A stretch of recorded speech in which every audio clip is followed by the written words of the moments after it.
Good evening, everyone. Hello and welcome. I am your Immortal Afro Josh. You are watching Immortal Afro Gaming, where we will make gaming niche again. I'm joined today with my good old co-host, H3 The Game. How you doing? I'm doing good, man. Glad to be back. It's been a minute. Yep, man, it's been a minute. And boy, let me tell you why it's been a minute. Where have I been? What have I been doing? Well, guys, I'm not gonna lie. The excuse at the time was that we're moving, and we've moved. But after that, I decided to just play some video games. And for the past pretty much 2 months, I've been doing exactly just that. I haven't even really been streaming. I did like a stream here and there, but nothing consistent.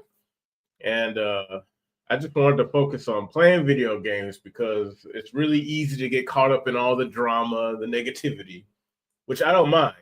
That's just part and parcel of what it is I think I want to do. But these past couple of weeks have been a lot of fun. It's taken me back. So I wanted to kind of go over the games I've been playing and how much time they've kind of been taking my attention away from just things. And do you want to go over some of the games you were playing too, as well, Heard? Yeah, man. My Steam back catalog is so huge, man. I've been taking advantage of all the Steam sales. Uh, but I have been playing a lot of demos. Ghost Vanguard, Kill the Crows, Mighty Goose, Shinobi Art of Vengeance. It's like I've been having a blast with a lot of things. Of course, the old trusty Ravens Watch, Grand Blue Fantasy Versus, and recently I know you guys got me into Whisper Mountain Outbreak, and I have a couple of those videos on my channel. So it's been fun, man. Really, really fun. Yeah, it's been nice to just kind of, just take a step back from wanting to like do the whole content thing. And there's something else behind that I'll kind of go over later. But as far as like just enjoying gaming, I've been playing a lot of Mass Effect, the Legendary Edition. It was on sale about a week or two ago for $5, and I said, hey, I love me some Mass Effect. I haven't played it in forever before I nuked my EA account for it being just a pain to deal with. But I've been able to play that. That's been a lot of fun. Been playing a little bit of Marvel Rivals. Been playing a lot of other roguelites. One particular God Breakers. That's been a lot of fun. Yeah, yeah. I've been watching you guys play that. It actually looks pretty dope. Like It really, really is. dope. Yeah, it's very similar to Raven's Watch, but it's a different, style. It's third person action. And it's really tight. It's really tight. Recently released Arc Raiders. Been enjoying Oh that. yeah, That kind of getting came out of robbed. nowhere. Yeah, people killing and dealing and robbing and lying, and it's a blast. So I was telling Morty Afro like, that game is not for me. That game is not for me. Where like the people dynamic can just ruin everything that you've worked for. It's like You know, it's a it's tough part game, bro. It's a tough game. it's part of the fun though, because for every bad interaction like that you could have a good one where people would kind of come together and help you out. And so far, I've experienced more positive than negative. It's pretty Yeah, close, but if I had to like kind of guess, it'd be within like the positive interactions with random people have been higher than negative. yeah, Because I think a lot of people have the same mindset, like especially when it comes down to the wire and everything's like about to go horribly wrong. It's yeah. like, yeah, like guys, let's just get out of here. We got to survive. So for those who don't know, can you explain exactly what Arc Raiders is? Like what's the overall premise of Arc Raiders? Arc Riders is Arc Raiders is classified as a PvPvE extraction shooter. So player versus environment. Mm, And the AI, enemies that you fight in that game are basically flying drones, robots that are kind of like out to take out any type of living, people still around. It's a post-apocalyptic future where I guess the equivalent of Skynet has effectively taken over and pushed humanity underground. And underground, there's this city or settlement called Speranza. And pretty much in this world, raiders go up to the surface to scavenge for things to bring back to, maintain civilization underground. Mm-hmm.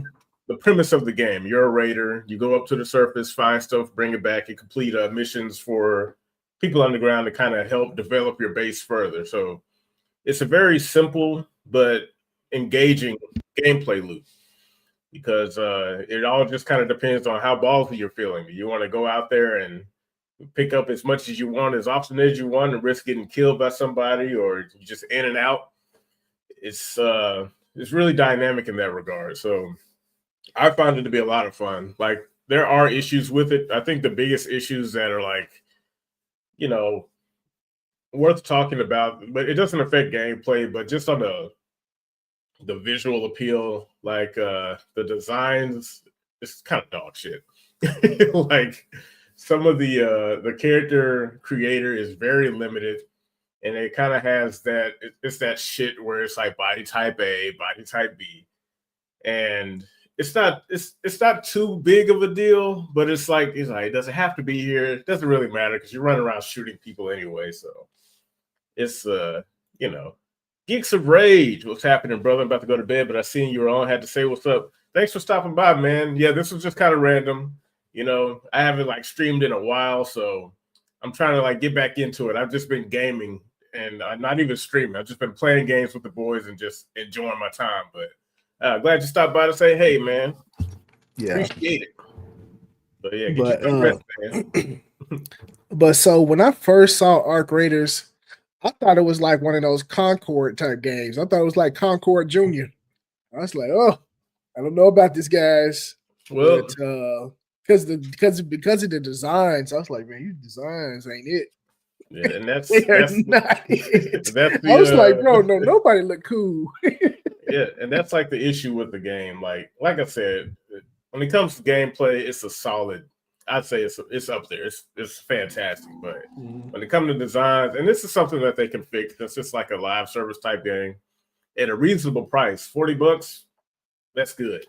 But like I said, the aesthetics are kind of weak. But hopefully as the game matures and grows, they'll add some cooler, more visually appealing options so that you just don't look like some trash, some DEI look like. And that's I think that's the only issue with it. As far as the story isn't the narrative isn't follow this. It's so far from what I played, about 11 hours.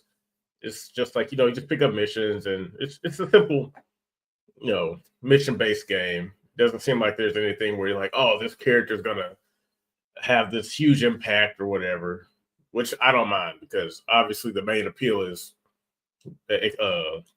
interacting with other people through the missions and the PvP element and then all that good stuff. So, but other than that, the game is a lot of fun.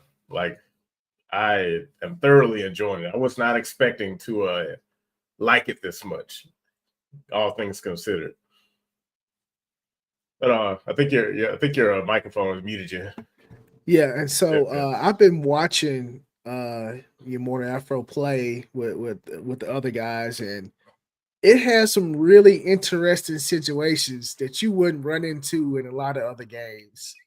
Like the whole situation where you guys are searching and sneaking around, and then this other group came along and they were searching and sneaking around, and he's like, hey, are you guys cool? He's like, yeah, we're cool. Are you cool? All right, yeah, let's team we up. all cool, yeah. And I think that's where you guys ended up taking down that hovercraft thing. Yeah, the Rocketeer. I was like, that's pretty cool. That's pretty cool. Yep. Goldcast 9485. What's going on, man? Long time no see. I think it's the first time you commented on here. Nice to have you. But, Goldcast, he's a political channel. I did a podcast with him, I think a few weeks, maybe a month or so back. You guys should check him out. Yeah. Goldcast. We're gonna have to check you out. Yeah. The name of his channel? Goldcast. Hmm. Okay, Yeah, go we had check it out. some nice, fair, and balanced debates over there. So Fair it's and pretty good. balanced. Yeah.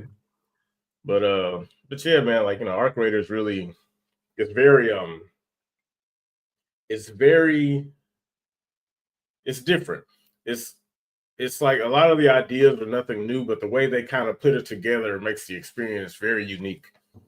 And that's a really good plus for that game. Yeah, And so, like I said, also been playing some Ravens Watch, Whisper Mountain Outbreak, which is another small indie title that kind of, we found a lot of fun in playing.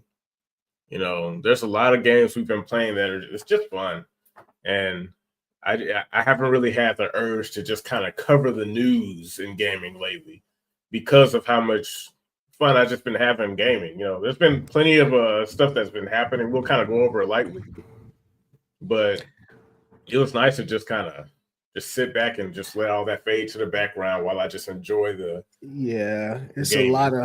a lot of negativity in gaming, man. And for me, I just get tired of all of it. You know, it just makes you when you hear all this negativity about something that you love. You just get tired of it. And Yeah, like Immortal saying, like me too. I used to do a podcast every Thursday, and I just got tired of all the nonsense, and it just yeah, felt good to just play the stuff that is good. yeah. We talk so much about what's bad, but there are so many things that's good. Like I just recently played the demo for was it Silly Polly? That Mm. game looks so dope. I want to show like a trailer for it. Um, They said it's silly, Polly. yeah, Silly Polly Beast, I think that's what it's called. Let me see. Silly Polly Um, B. let me see. But that game, it's an indie game, and it is made by I think one guy That's or a always small nice. team. It's always nice to see. Let's see if I can. They kind of. It's been a while since I've been on Streamyard. They can kind of move some things around, but let me see if I can see Silly Polly. There we go. Yeah, That's it. so I played the demo for this game, and it is so sick, bro. So sick. The character designs look cool. Story looks cool. Mm. You get a pistol and a shotgun and a skateboard, and it's like, bro, it's a one man, one man to beat all the big companies. You Yeah, know, and that's kind of been really consistent with like the games we've been playing, like God Breakers, Gunfire Reborn, Escape from Duckov, yeah, Whisper Mountain, it's, and Ravens Watch. Like these are all games just kind of like heralded by smaller studios or small teams or even just a guy. yeah. And wow, this is pretty impressive. Looking for you sure one guy did this? Shut the fuck up. Hey, That's pretty cool. it's like you can tell that this guy he made the game he wanted to make. There was no big wig telling him he can't do this, or somebody on the side saying he can't do that. That bro just made the game he wanted to make, and it is so cool. Yeah, that is really, and that's kind of what it's always been about. And it's easy to kind of lose sight of stuff like this when you follow just like the big stuff. And it kind Yeah, of goes back to since we were just playing games and like since we've been playing so much, it's easy to focus more on this because this looks pretty cool. This looks like it'd be in the lineup of games that we've been just kind of been trying out playing and just getting into. yeah. So gaming is still good. It's just you have to look elsewhere. You know. Yeah. and that's good. That's the whole point. Ultimately, with all the content creators that talk about stuff, and I guess I kind of go into like why my content is so spotty because I'm just not sure how I want to go about things. I guess the original appeal of YouTube for me was like back in the early, or I guess mid to late 2000s or 2010s when YouTube was really just kind of taking off. But there's obviously been like a shift in like the attitude from YouTubers of today versus back then. And making content for the sake of content, I'm just not that I'm not that interested. Of course I would like to make money doing this, but I don't want to make it for, I guess I don't know how to describe it. I want to do it because I have a passion for gaming and stuff, not just because like, oh man, I can make a quick buck off it, or I could like monetize my followers and all that stuff. I already got a job. I got 2 jobs. I don't need any more. And so that's why the YouTube is just online content creation in general has just been kind of iffy for me because I'm not exactly sure how I want to go about it in a moral way, I guess. I don't know. Did your camera cut off, Herb, or? Oh no, I just cut it off. Okay. But yeah, and so not to kind of like, get lost in the woods or whatever, but seeing the way gaming content is covered nowadays, it's really just not, it doesn't feel fulfilling. And this isn't everybody, this might be a case of me just paying too much attention to like big channels or whatever. And just trying to like focus on like, if I want to make content on YouTube, though, I want to do it because I want to, not because I expect a paycheck. Because like I said, I already got a job. It'd be nice, but I don't want that. It would be nice to turn into like, oh, well, now I'm obligated. It's time to cut the camera on and act, all the YouTube thumbnails. Yeah, I get it. And that's just faking gay to me. It's like, but spirit fingers gotta yeah. perform. Yeah, because it's like, just playing the game is one thing, but and I know this is what happened with Arc Raiders. A lot of streamers, and I'm not gonna lie, dude, I kind of want streaming to die. I guess in the mainstream sense, not streaming in general, but it's just that so many of these fucking caricatures, these cartoon characters, and like their whole thing is to brand themselves through the game, and it's like, look, okay, you can be entertaining, that's fine, but you're clearly using your appeal as one of the big streamers to try to influence the game, and it kind of goes back to the conversation we were having with Cross and fighting games of how the whole thing with balancing has become this new political venture where I make a video shitting on a character, and I use my audience and influence to try to get the developers to tone down or nerf the character while keeping mine safe. And it's like, see, now it's the same thing happening with Arc Raiders. There's these fucking streamers who only play battle royales, but because Arc Raider is popular, here they come. And when they get their ass kicked, they're just like, oh man, this isn't like the game I always play. They should change it so that it's like the game I always play so I can stop fucking playing it. I never cared about it in the first place. And it's just like, oh my goodness. Billy Donuts, long time no see, man. What's good, man? What's good? But yeah, I know exactly what you mean. For me, I just really don't want to, like you said, perform. It's like just being real with you guys. Like, so I told the Immortal Afro that whenever I play games, I just be wanting to play the game. Yeah. And when you hit live and you're before an audience, you have to interact, you have to engage, you have to be entertaining. Sometimes I don't want to do that. I just want to turn on my game and I want to play. Like Shinobi Art of Vengeance. Like I streamed it a couple of times, but the game's so cool that I just want to play it and then be engaged and not have to worry about anything else, So and I think there's room for both, and I think this kind of comes down to like I guess us as the streamer. It's like we see that there's a lot of streamers who do that, but we don't necessarily have to fall into that category. And no, it's not good for your growth or your metrics or blah blah blah. Yeah.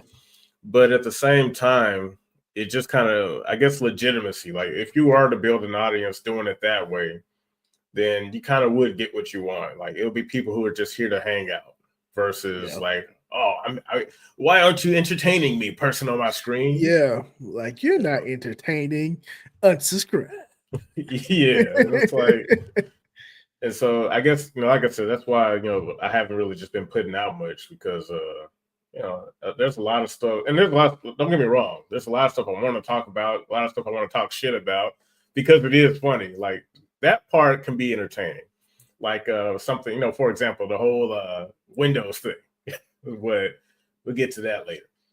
But yeah, so just to kind of answer the question, where have I been, what have I been doing? I just been gaming, just playing a lot of games and enjoying gaming, even in this seemingly like doomer environment. Like gaming is still much alive and thriving, and we're gonna be all right.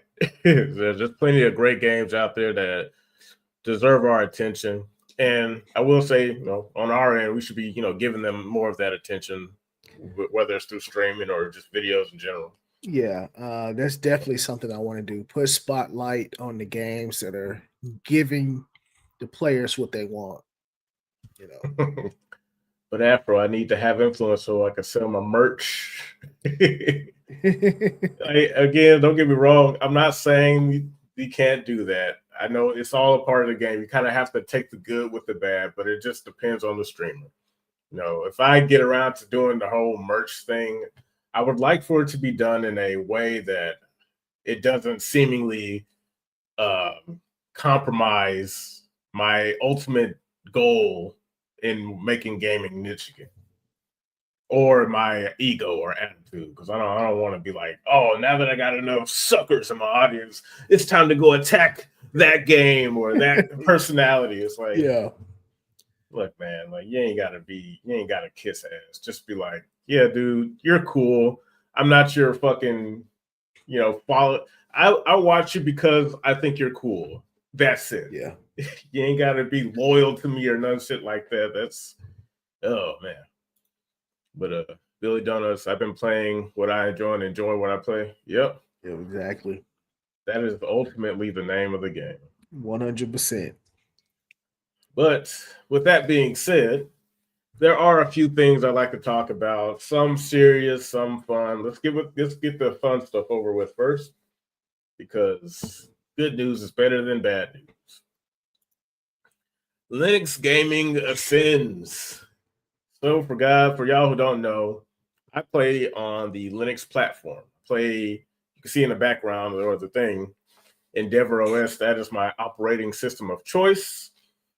I am Team Penguin, and there's been a few developments just as far as like not just gaming, but just in technology in general. I'm sure you guys are all aware. For any of you PC guys that unfortunately still play on Windows, Windows 10 has ended their service or whatever for Windows 10. Microsoft has ended their support for Windows 10 earlier last month, I think. And so there's like this huge push throughout the just the PC gaming space about, oh man, what do we do? Do we move to 11? Do we stick to Linux, or do I just stay on Windows 10 because it works? And I can't lie, as a Linux guy, it's hard to not look at all that and just find it a little bit humorous, because one of the biggest appeal for PC gaming, at least back in the day, was your freedom, your ability to kind of control your machine at your at your pace. But over the years, I switched to Linux, I think going on 4 years ago. that has been becoming less and less prevalent just through Windows, because every updated version of Windows has been becoming more and more locked down. You can't do this, you can't do that. Microsoft is constantly adding these features that do very little to, enhance your experience, more like bloats it down. My favorite Windows was Windows 7. And man, like, I'm not gonna lie, that was probably the first instance where I was like, I gotta get out of here, because I did not want to move to Windows 10 at the time. I didn't like it. I didn't want it. It didn't seem necessary. And this was coming after Windows 8, which was an abject failure on every front, because Windows 8 was coming with some fucking iOS looking design philosophy and features. And it was just, luckily, we didn't have to switch to 8 because it was just so bad. Yeah. But when 10 reared its ugly head, they were selling it like, oh yeah, it's like 7 but better. It's the proper, because Windows has always kind of had this, every other version is the one you want to use. 10 was just very suspicious because this one was free. And I'm like, nothing's free. Nothing is free. But I ultimately had to switch over because it started to affect my gaming. And I'm like, okay, all right, if this is the game we're gonna play, I gotta look for an alternative. So when I did switch to 10, I went around the rigmarole, how to de-bloat 10 and turn off all this extra shit that doesn't need to be on because it's affecting my performance and making my machine run slower than it should. But I had enough. I had enough, man. 10 just kept the thing that, the boundary crosser for me was when my computer kept fucking turning on in the middle of the night to update. Yeah. And like, dude, I was like, do I gotta like hit the switch in the back just to make sure no power's running through this thing? Yeah. And it just kept happening. And it was like, a good friend of mine named Gaseous Clay, he kind of helped me. He's always been a Linux guy since back in the late 2010s. And so he's always kind of been mentioning it, just lightly. And at the time I was like, Linux, I don't know what that is. I mean, it sounds like something from a freaking movie. And every time I see it, it's like a penguin. I don't care about penguins. But, I was back. I just didn't know anything about it. Yeah. But Linux has just been in the background, slowly gaining energy and power, and in such a way that's kind of impressive. And then here came Gabe Newell and Valve off the top rope with the Steam Deck and Proton. And the more I learned, the more I kind of realized, like, okay, so this is a different alternative, because what I mainly do on my computer is game. It's not like I do I do everything on my computer, but I don't do that much to just be like, it has to be Windows, like the software I use. It's like, no, I primarily game. And so when the opportunity came, like, I built a new computer, a new system, and I slowly just kind of made my way over. And ever since then, it reminded me of the feeling I had when I first got into PC gaming, which was a very good feeling, because Cross, or another friend of ours, like, he got me into PC gaming back in 2014. He sold me my first PC, started learning the ins and outs, and switching to Linux gave me that type of feeling again. And it's like, man, I think that Cross guy gave me a PC too. Yeah. Like, thanks to him, we are PC guys. So it's just, so just seeing all this stuff about Windows and Linux, especially with the release of all these handheld devices like the Steam Deck, the Lenovo Legion Go, and now Xbox's piece of shit that ironically works better when you put Linux on it, which is just like, yeah, like the Xbox handheld, it's just a computer. But the problem with Microsoft is, and this is always going to be the issue, Windows is it's a legacy operating system. It's the same one they update over the course of the last 20 something years. And there's like a lot of code in there that they just can't really get rid of, I guess. Yeah. And that's why the install for Windows is so massive. It's like 80 something gigabytes. Oh So wow. if you look at your install file size for it, it takes up a good chunk of your hard drive. Whereas Linux, my version Endeavor OS down there, you can see it only 15 gigs. Oh Give really? Wow. Yeah, basically nothing. And Wow. That's crazy. yeah, and it just kind of goes to show that like the average person, like of course, I have to preface this, but people who use specific software, because Linux isn't really supported along a ton of software. So, but the average person doesn't use software like that. The average person isn't using fucking FL Studio. They don't make music, Yeah. stuff like that. But for everything else, Linux covers it pretty well. So let me I guess play devil's advocate, I guess. So for the average PC user, um, wouldn't it be hard for them to switch over to Linux? Isn't Linux like more in depth than what Windows is? Windows is more like, okay, kind of hold your hand with certain things, but Linux, you actually have to dive a little bit deeper into the PC to get things to work properly. Isn't that It, how it works? yes and no. And the reason why it's like that is because it didn't used to be like that for Windows. Like Windows used to be how Linux is now in terms of just, your Mhm. ability to use your machine. Yeah. And this kind of goes back to like the frustration that me and Cross have when it comes to PC gaming now, as opposed to the way it was back then. So, Microsoft has been going pretty hard in trying to simplify and open up the appeal for the average person for Windows in a way that kind of makes people stupid and what do you call it, like idiot proofing. So, for example, uh, Windows 7, when you wanted to do things like play games or whatever, certain games would need a what do you call it? I think a service pack 1 or 2 for certain games. Now, this was something, it's not difficult, but you just had to read. But most people back then who didn't like PC because it was too difficult played on console. With console, you kind of bypass all of that extra stuff. Like I put the game in the system and it reads and it works. Yeah. So that was fine.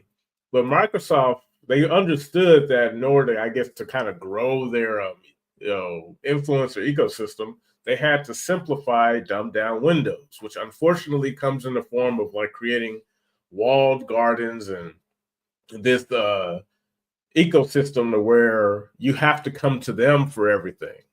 You have to ask our permission in order to do certain things. And that's why back in 2014, me and Cross, he was already on PC. But my frustration with console was like, man, I can't do anything. But PC has all these cool advantages that you just can't get on console. Better performance, cheaper games, uh, you know, mods and Yeah. stuff. Yeah. Cheaters. You cheaters. Yeah. And so, seeing all that, Cross even told me, hey, like, look, the old appeal of PC is that you have to do your due diligence. It's not difficult. You just have to read. And anyone can do it. It's not like you have to have a programming degree to learn how to use PC. And so now that's the exact same argument I'm making for Linux. It's like you don't have to like, me, I'm not a super PC whiz guy. Like I have a lot of understanding of information, but it's not information that you can't develop. Like Yeah. everything it's there. So I tell people like Linux isn't difficult, it's different. And because Windows has such a foothold on like the average consumer's mind, like their brains are kind of has been augmented to where it's like if it isn't Windows, I just can't. I don't understand. There is no Control Alt Delete on Linux. Yeah. And when they hear that, they're just like, well, that's alien. How do I pull up my system settings to know what's on there? It's a button. It's just over here now Yeah. versus hitting this key combination. Yeah. So, like, there is a lot, but like I said, it's because it's different. And just because something is different doesn't mean it's worse. Like, the only thing that's objectively not good about Linux is the lack of support for certain software. But the philosophy of Linux is open source, where we just make our own. Like, we'll Yeah. make and maintain our own stuff. That's basically every distro ever. Endeavor OS, it's a group of guys who are just like, you know, we just kind of want an operating system to handle the stuff that's important. And if you want to add anything to it, you can do that. But like the core of it, basic, it's right there. Yeah. And one of the biggest advantages is like we don't need proprietary stuff. And this is, for example, what happened recently with AMD. They announced that their RDNA 1 and 2 graphics cards will no longer be supported. Those What? graphics, yeah. So, and of course, you're curious which cards are that. That's the Radeon 5000 and the RX 6000 cards. I have a RX 6000 card, 6800 XT. What? Yeah. So, of course, when they announced it, because these are good cards, they're still good cards. Yeah. You've seen the games I play on my computer. Like, this thing's eating them all up. 120 FPS, 1440p easy. Epis. Yeah. So the thing is, but it didn't bother me because the thing is that only applies to Windows users. So when you hear from Oh. these, yeah, because like the driver support that Windows users that use these cards they get it from AMD through Windows. Oh, so since Windows is like the middle person and there's no middle person in Linux, you can kind of just do what you want to do with the card, right? Kind of, sort of. Like the best. The reason why I choose AMD is because they open source their drivers, and open source is like the main appeal for Linux. Open source is community based maintenance, where we don't have to rely on. Let's say, think of it like this: closed source is Ford. If you get a Ford car, you can only take your Ford car to a Ford dealer for them to fix it. And whatever price they throw at you, you got to pay it because you can't Yeah. take it anywhere else. Yeah. Open source is the mom and pop shop where it's like, Yeah. we can fix it for half the price. But the only difference is you're going to have to work with us in terms of you may not get it as fast as at the Ford shop, or you may not get the parts of the same Ford quality, or they would be of the same quality, but you don't know that because the people at Ford actually buy the same cheap shit and just upcharge you because it's got Ford written on it. Yeah. So open source, people look at it as like, oh, it's not as good as the proprietary stuff. Like that may have been true 15 years ago, but today, not so much because I think for AMD, we have the Mesa drivers, Vulkan, and all that stuff. Like, for example, on Windows, you have to use this program called Adrenaline for your AMD drivers to update your AMD cards because you have an NVIDIA card in your computer. Yeah. Remember, I told you had to download what is it called? GeForce Now or some shit. Yeah. Yeah. To update your graphics card drivers. Mm-hmm. Not on Linux. Because on Linux, none of that shit even works. I don't even know what Adrenaline is. Because when I first built this computer and I was talking to Gaseous Clay, I was like, well, how do I install Adrenaline to update my drivers? He was like, the fuck is that? It's like, well, how do I update my drivers? It's like, you open a terminal and you hit the button. And I'm like, oh, that's it? Really? Yeah. Wow. So Linux cuts out the need for you to rely on a big brother, whatever, because now you're beholden to them. And it's kind of like what I was saying to you years ago when it came to console and PC. It's like, if you don't want to have to answer to somebody in order to get access to something you bought and paid for, you got to do it yourself. And yeah, you're gonna have to learn a little bit, but the difference is you're free. You It don't makes need sense. you don't need permission anymore. Yeah, it definitely makes sense. Me, I'm just dreading what it's gonna take to put Linux on a computer if I were to do it myself. I know you say, "Oh, I gotta read," but I feel like there's more to it than I'm not being told. Well, I mean, there is. You just got to read it. I can't tell you everything because, like, I feel like there's you're. a rabbit hole with this Linux that the average person is not gonna get. Well, the average person isn't going to get it unless they desire it. That's literally the thing. It's like the problem, the issue that Windows has kind of created for the average person is that they're so conditioned to just get it's convenience. Convenience is a virus because Yeah. people rely on it so much. Without convenience, people just turn it. Oh, I can't do it.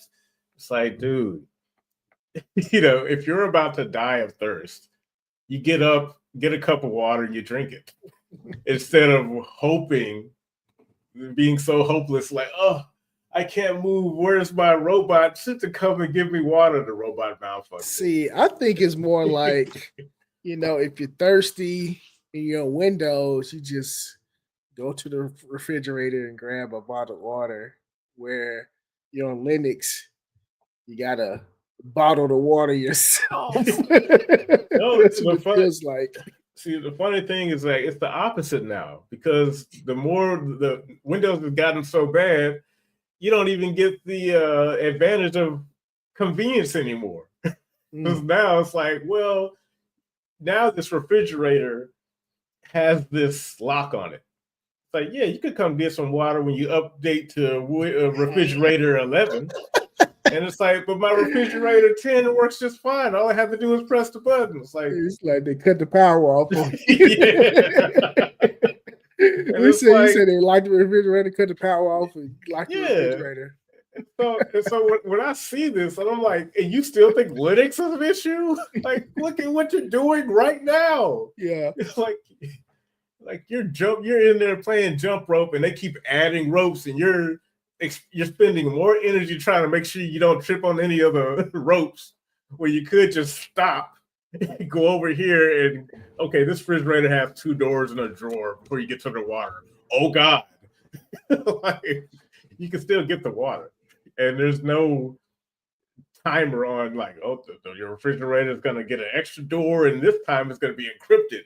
Yeah. And you gotta log in with some AI shit in order to get the water now. I was like, jeez Louise. Mhm. But Terrible. Yeah, it's terrible. But I've been thinking about it though. yo, Gator Milk, yes, man, it's good to be back. I'm over here shilling Linux to my friend here who's so afraid. He's afraid of the I'm penguin. afraid, man. Like I said, I feel like there's more to it. You're right. There is, but I promise you, it's not scary. It's It not as is. It's scary. scary for me. Nah, you just want it to be like Windows has corrupted your mind to I where I it's. won't I won't deny that. Like I just want my stuff to be installed and work Mhm. real easy, you know. Hey, But like you said, I really don't want to upgrade to Windows 11. I just want to use what I got because and it go works. on because it works. Yeah, and I'm like everybody wants that, and it's just that the direction things are going. Like I was telling young Sykes this a while ago. I was like, in the end, it won't be me that convinces you. It'll be all the new things you got to do, and then you got to look Yeah. at me, and I'm just gonna be like, look at me, I'm just playing my video games. So I remember we were talking about this a while back. So with Windows 11, you have to have certain specs for your computer to even run that Windows 11. Hmm. If you don't have it, it's just it's just over. Yeah, it doesn't work. It does work, but it doesn't work. That's crazy. Yeah, That's so like crazy. it's gotten to the point where they are creating artificial barriers to keep you from just using it. Because Windows 11 can really run on any computer if you turn certain things off. They don't want you to turn those things off because without those things, they can't get you. And one of the big things, like when it was first announced, was Windows Recall, which is like there's some always online, tracks everything you do on your computer, takes snapshots and all that stuff, whatever you're doing. Key logs every key you press. So, and it saves it to a local folder. And they lie, but they say like, oh yeah, it's just saved locally to your computer. It doesn't come back to one of the many data centers we've been building for the past 5 years to collect infinite data on all our users. We're not what doing is the that. purpose of that? What is the purpose of that? They want your data. And it's the thing is, the world is moving towards AI. And you know it is because every single thing ever has it in their sales pitch, and they're trying to sell it like it's like, man, without AI, you're just lost in the sauce without the AI. Well, we've been around for millions of years without AI. Yeah, but and now we just can't live without it. Yeah, but it's slowly integrating itself into everything, man. Like even when you search online, like to search something, the first thing that pop up is like a AI synopsis. Yeah, I hate that because you don't know if it's like real or not. Yeah, because like the problem with AI, and this is like with anything, any new technology, it's like, who made this?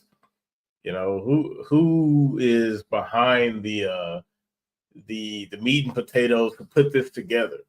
And the average person will never know. And so that's why, I know I go on these long spiels about it, but it's like, it really bugs me when I can see the monster. It's like They Live. This movie becomes more and more relevant where I'm just like, dude, just put on the glasses. Like, it's right. No, I'm not putting on the glasses. No. Yeah, it's like, but you don't like this. It's like, I know I don't like it, but I don't feel like fighting it. It's like, oh my goodness, man. Like,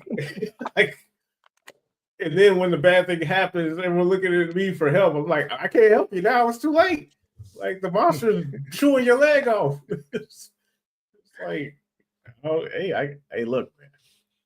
And it's just so frustrating, and that's why I've been like coping by just being like, well, and here's this isn't the right way to go about it, but I've been coping by just kind of becoming apathetic. And I don't want to be apathetic because people I care about they're in the line of sight where I'm just like, man, if only I could just pull them out the way when I grab it, just like, get your hands off of me.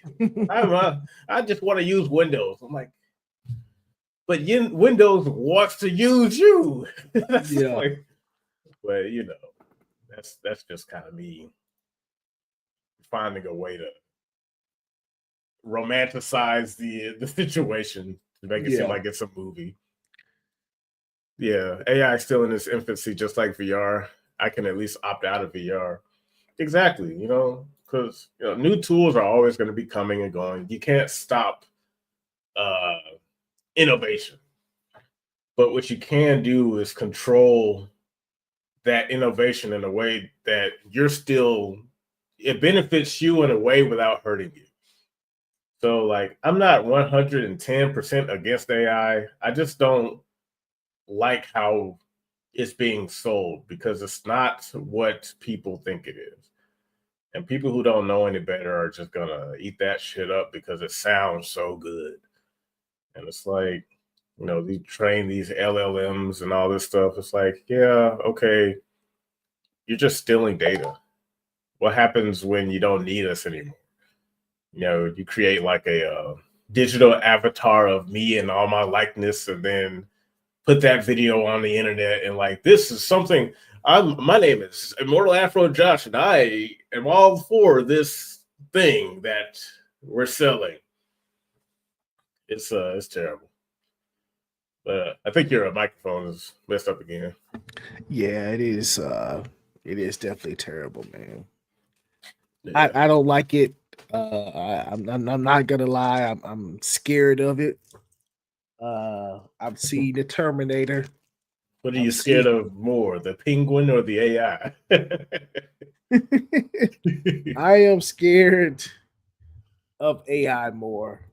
Uh, the AI is just there's so many unanswered questions in how far it can go and what it can do and what people are going to program it to do. Um, and with the world we live in, we know that we're going to have AI that's corrupt and evil, and people are going to program this AI to do bad things. And then we're going to have counter AIs. It's going to be an AI war, bro. I already know. Yeah.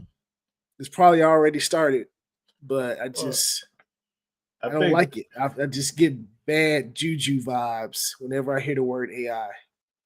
yeah, because there aren't any checks and balances. It's just oh here it is, and it's just flying. It's like oh can we like stop and consider the following before we just roll with it before you put it in all my shit, my phone, my car, my computer, Yeah, my refrigerator. Like damn, bro. AI and So everything. It's like, and it spread it so quick. Like I don't yeah, even know when AI. I can't remember like the exact time AI came around, but how fast is like you said, it's weaved this way into so many things. It's like ridiculous. It's just crazy. yeah, But yeah, uh, yeah, and and that's not even mentioning the issue with the technology too, like TPM 2.0 and stuff like that. The trusted platform module and like a lot of that's tied with Windows 11, where you can't even you can't even control your hardware that anymore. Like one of the guys, Brax Computing, he talks a lot about it in more detail since he's fluent in computer engineering. He was talking about how he was testing with a new laptop that was had all the stuff, and he always puts a Ubuntu. um, he always boots it with an install of Ubuntu, but because of TPM 2.0 and all this other stuff, his computer literally deleted his install of Ubuntu whenever he booted it up. what? Yeah, and that's like the danger with this stuff because Microsoft they're really going all in on trying to make sure you can't escape from Windows, and Wow. so it's going to get to the point where you really need to kind of pay attention to what hardware you buy for your next computer. Like it's crazy. Yeah, I like what Gaseous Clay said there. It's important for men to know how to fix their tools. This includes computers. I agree with that. Yeah, Um, yeah, it's in us to fix things, whether it's cars or doors or whatever. stuff around your house, and that's kind of Yeah. what Like I said, speaking of Gaseous Clay, this is the guy that got me into Linux. Appreciate it, bro. You saved me. You saved me from this nonsense. But yeah, and like he told me the same thing back then. It's like it's really important for you to know how to understand your tools and don't let your tools control you because at that point it's like you're basically useless. You have no true value. The thing that you used before to help you, now it's reversed. Now you are the product. You're Yeah. only here to serve Microsoft's greater ambition, and it's like that's not how it's supposed to be. Yeah. I I wonder if they're going to come out with anything that's going to be like, okay, Windows 10 something to where you can use it without Windows or something. Uh-uh. The only way you're getting that is illegally, because Microsoft, they've made this clear. Because like they lied about this 10 years ago when 10 first got announced. They were like, "This is the last Windows." This is before the AI craze took over, and then they realized, "Oh, we need to cash in on that." Actually, Windows 11, and actually Windows Recall, and actually TPM requirements, and actually you don't have a choice anymore. It's just like, why would you trust these guys? Like they've been so. Windows 10 was kind of, well, really Windows 8 was really when they made it clear that we're doing this our way. This isn't your computer anymore. I think Windows 8 was when they changed the little thing from my computer to this computer. Because back in the day in Windows Mhm. 7, you would go to my computer because it was Yeah. your computer. So when you pull it up now, it says this computer. It's not your computer anymore. And Yeah. yeah, little things like that that people kind of miss.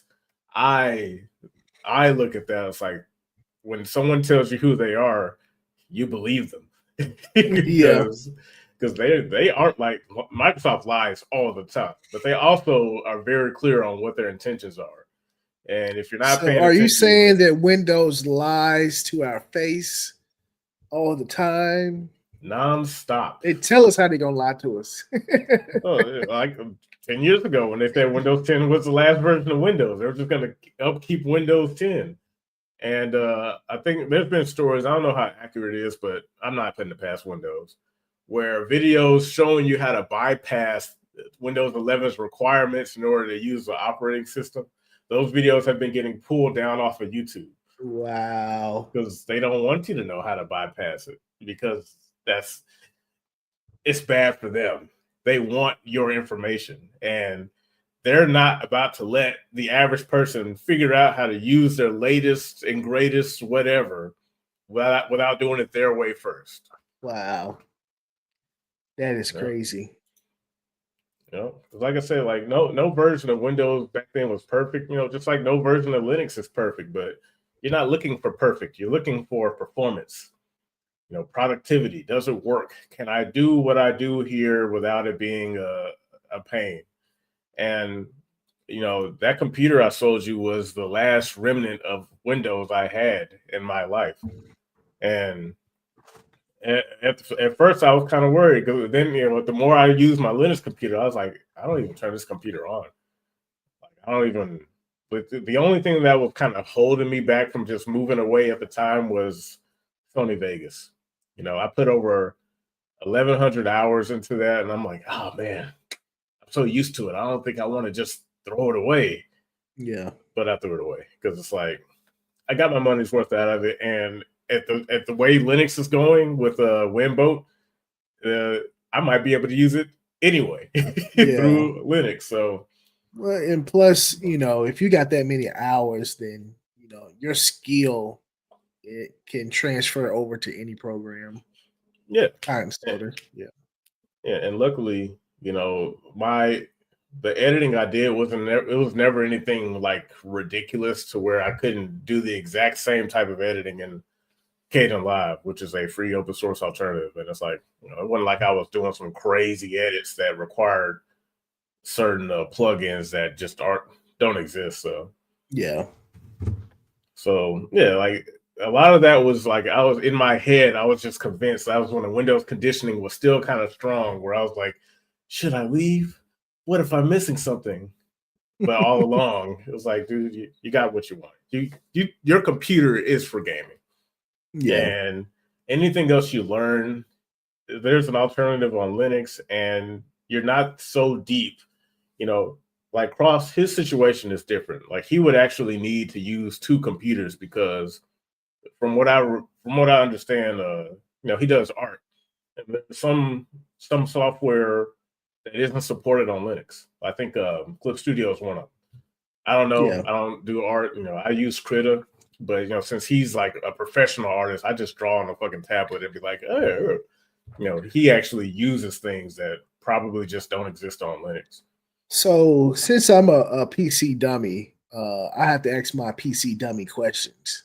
Mm. So you said there are certain things that aren't supported on Linux. Um, I don't understand how they work. So if Linux is open source, can't you just make it work or find a program that will force it to work? Yes and no. Like the thing about open source and closed source, just like Gaseous Clay here, is that there are alternatives to Photoshop that are OS agnostic. Like open source and closed source are like diametrically opposed. You can't something that's closed source means the source code isn't available to people to just kind of Oh, manipulate. so okay, I got you. That answers my Yeah. question. I Yeah. got you. Now, there are open source alternatives. Like, for example, there's Windows and then there's Endeavor OS.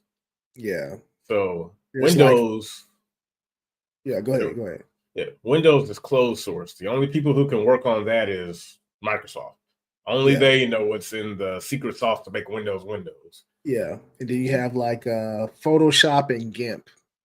Same thing. It was Photoshop closed source. Only Photoshop and was it Adobe? Only they know how that works. Yeah. GIMP, open source. This is a Yeah. community project with years of just random people like, hey, what could this use? Oh, we could add this. Yeah. And is it as good as Photoshop? No. But does it have to be? But Yeah. it can be. Like there's a lot of things that are different, but if somebody that would be good for somebody like me who's never used Photoshop. I don't Yeah. have any attachment to it. So, and for me, like GIMP is free. I ain't doing nothing but just That's what I said. I use GIMP for like thumbnails. I haven't used it for art yet, but I think I'm gonna try mm. sometime in the future. Yeah. And so that's why people in, I guess, in our situation, it's a little bit easier. But for other people who have been in a creative space for like a long time and even professionally, it's going to be a harder sell for them because it's like, well, my entire life has been, kind of around Photoshop and things like that. I'm already in. You can't expect somebody who's been using Photoshop for 20 years to just be like, oh, I'm gonna just hop on GIMP and everything's going to be great. No, they're gonna be like, this fucking software sucks. Like it's nowhere near as developed or blah blah blah blah, which is fair, and that's kind of where I think your mic cut off again. There are just Yeah, certain things that they're used to and they expect out of the software that just other stuff don't have. yeah, which is it's fair. So I can't fault them. That's why when talk about switching to Linux, it's more so for the average user who just doesn't use their computer outside of stuff on their browser. And if they game, it's like, well, Steam, you know. So everything you need is there. There's not really anything that's stopping you, so to speak. Kuroki Samurai, what's going on, man? Nonsense. Windows wants full access to your system for your protection. Uninstallable Kuroki. applications like Edge, forced updates from Windows without your knowledge. Yep. So I'm curious, Kuroki. I don't know if you're still in here, but we were at the beginning of our stream. We were talking about streaming and kind of why we weren't streaming and everything. I'm just curious, like, do you like? I know you stream a lot. Do you have any advice for being consistent on streaming? Um, if you get a chance, I'm just curious. See, Uh, my good friend Gaseous Clay sent me a link to a free online photo editor. Let's see. Oh, they even got a smartphone app. Yeah, and that's another thing about open source alternatives. They he said I've been told it's on par with Photoshop.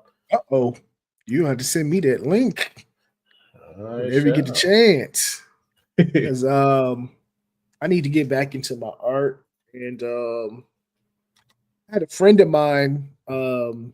He he had gave me a tablet with the pen, hmm and I kind of want to use it and try to get used to using it. So don't Yeah, have Photoshop.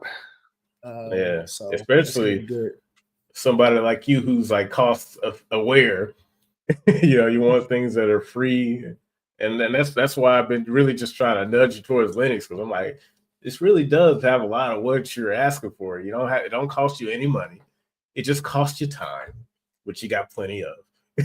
So Yeah, time I could be using doing nothing.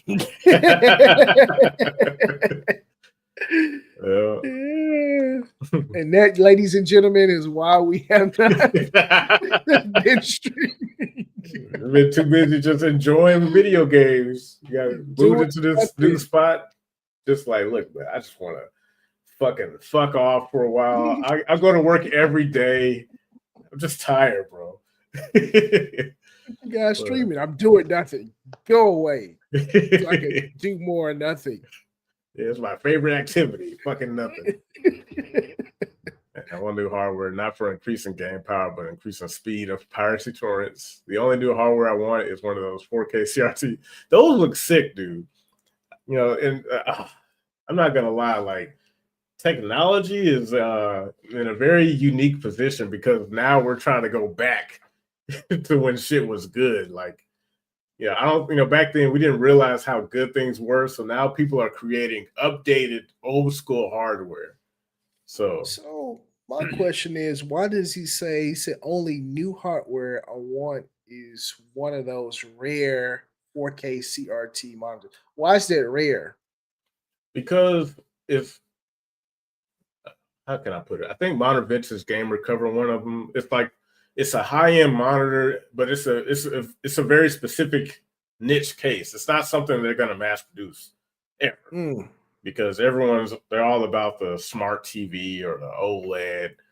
A CRT, that's a very specific demographic of people who just want something that doesn't exist, but someone made it, so it's going to be really expensive, and they're not going to mass produce it. It's like damn, it's like, I oh, see. you like CRTs? You must have been born in the '90s. So that's the only way you're going to get it. But I think that's pretty cool. But increasing the speed of piracy torrents, I agree. Because if owning was it if purchasing isn't owning, then piracy isn't stealing. But find a rhythm, something that drives you to stream, helps me stay focused. I use my streams as a learning tool for me and the audience. So it's really about the type of content you want to present. That's good advice. I like that. Yeah. CRTs were great. They still are. I agree. Like, did you see that new what's that old console from back in the '90s or '80s? Because they You just said released. 80s? Yeah, it's was it the Atari something? But they re-released it, just like a HD version of it. The same old system, but it's upgraded with today's modern fixtures. But it's like the same system. For the I forgot what Atari? I think it's the Atari something. But Hmm. yeah, stuff like that is making a comeback because it's like we've kind of peaked in terms of like technology. The stuff they're adding to technology now is just like a nuisance, like AI.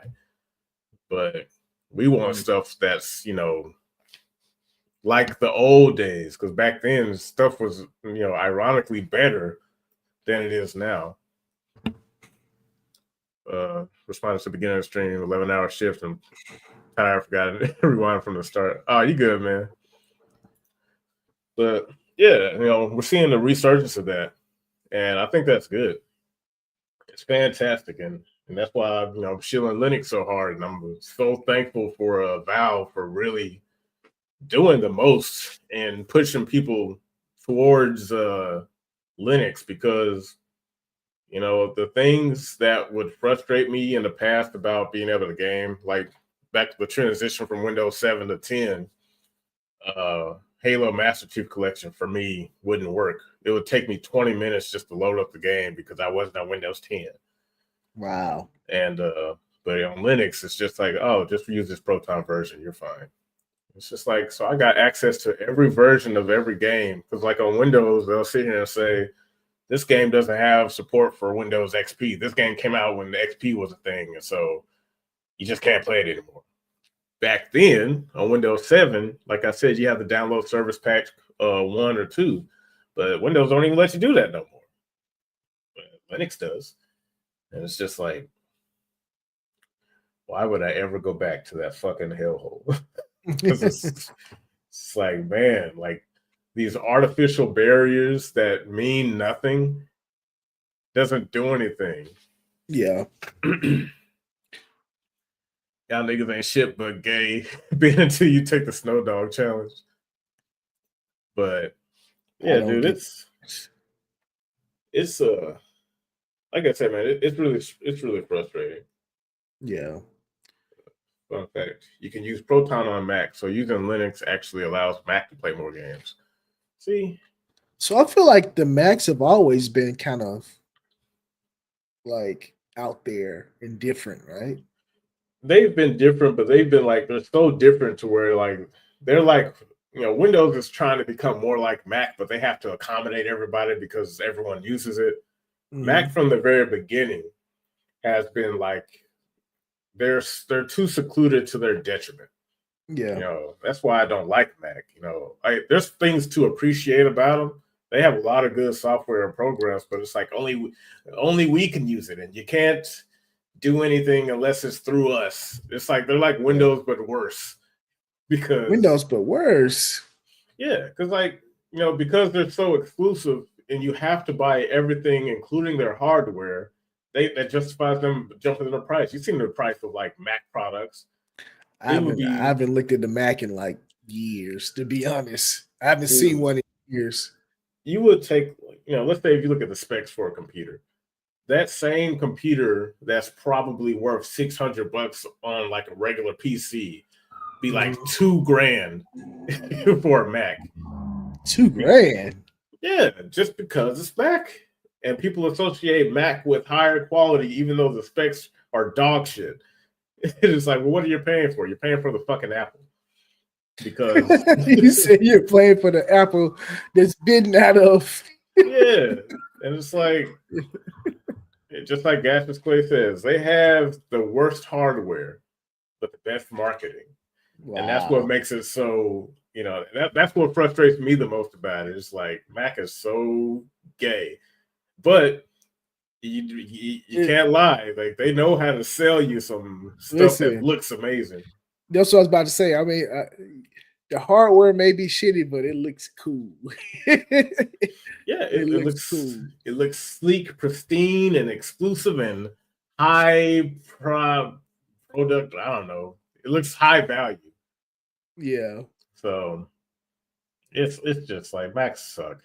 But I have to give credit where credit's due. Like I'll never be a Mac guy, but I gotta admit, like their tech and stuff, as far as their own stuff, it's good. Now, I never fucking use it. So you said Apple or the Mac is like Windows. No, Windows. They're trying to be more like Mac by closing things off and forcing you to be in this ecosystem. When it comes to Mac, do they do the same scummy practices that Windows does? Like, like they have a certain operating system and you got to upgrade to this and then they quit supporting. They do that too? Yeah, Mac pretty much, they popularized it. That's why like people like the Windows income, because like, you have to upgrade with Mac. You can't have your same old Mac from the mid 2010s using the new Mac shit now. Like they've been doing it to their phones forever. They'll throttle their old shit and force you to get the new stuff. Yeah. And the price of their new stuff, it'd be overpriced and ridiculous. And it's like,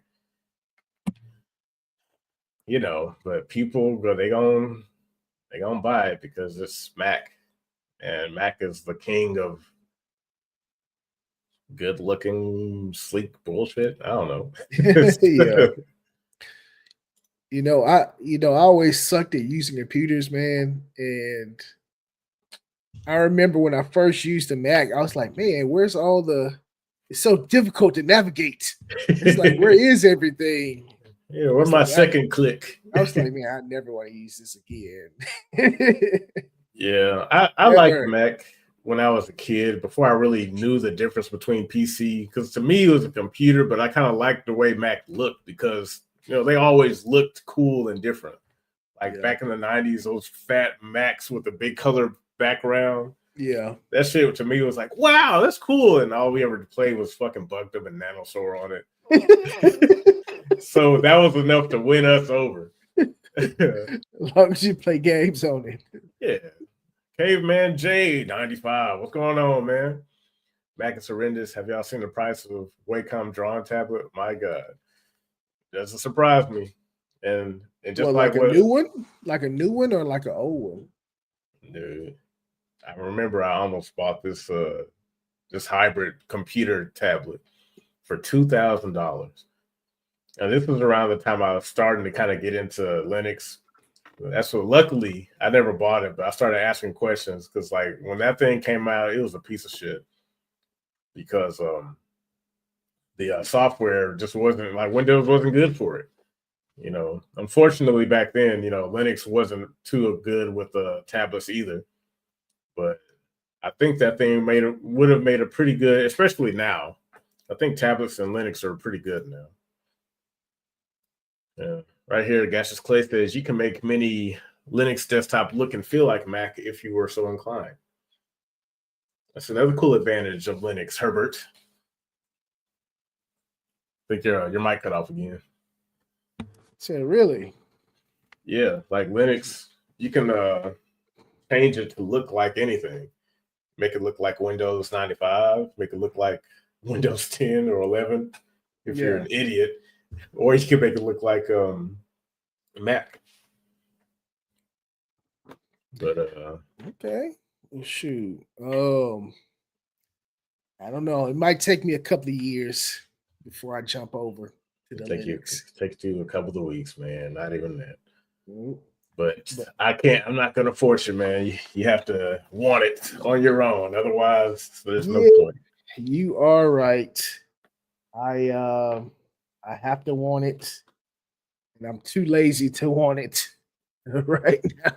Or when Microsoft fucks you even harder, you'll be like, "Ah, dang it! How come I can't do this thing anymore?" So, another stupid PC question, but so the PC that I have now, like if I just wanted to, could I put Linux on here if I wanted to? Yes, you could. Really? Yep. I thought you had to like build a computer up from the ground up or something to put Linux on there.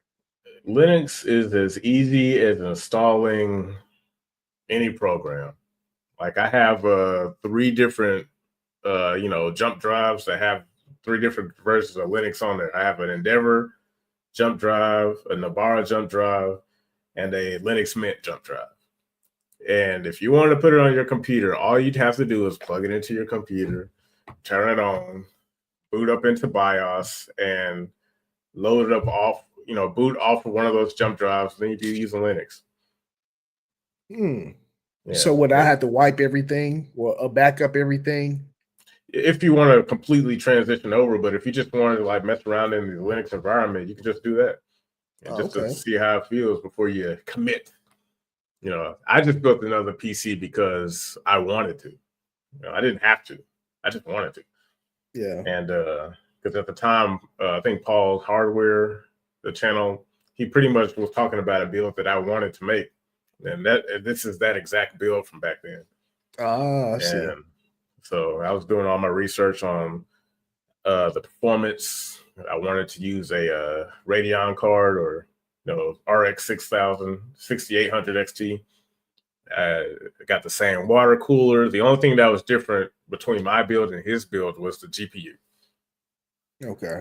But you could put links on anything. Well, I see. Anything up until like this latest Windows shit because they're trying to like boot it off because it doesn't fall under the TPM platform and shit. I'm asking these questions because I'm trying to find a lazy man way to jump to Linux. That is lazy. I'll give you one of the drives. You plug it in, boot off of there, and just mess around. Because Linux it's that lightweight. You don't have of course you can format your whole PC and then because it's a limited experience for Linux. Yeah. until you fully put it on your computer, update it with all the current things so that that you're up to date. But just to kind of jump around, just mess around in the Linux, what does this feel like? What's the Yeah. start button? You can do all that.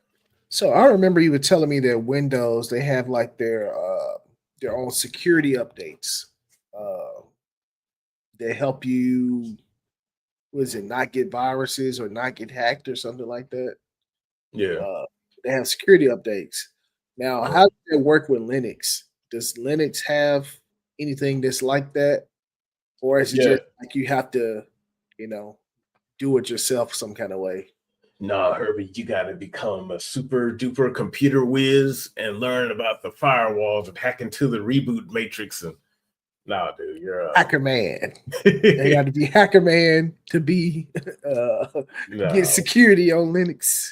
A lot of that stuff is really kind of handled by the distro maintainers because every version of Linux is built off of the main kernel, the Linux kernel, and it's just like, hold on, think of switching to Linux like moving into a new house. Everything is basically the same but in different places.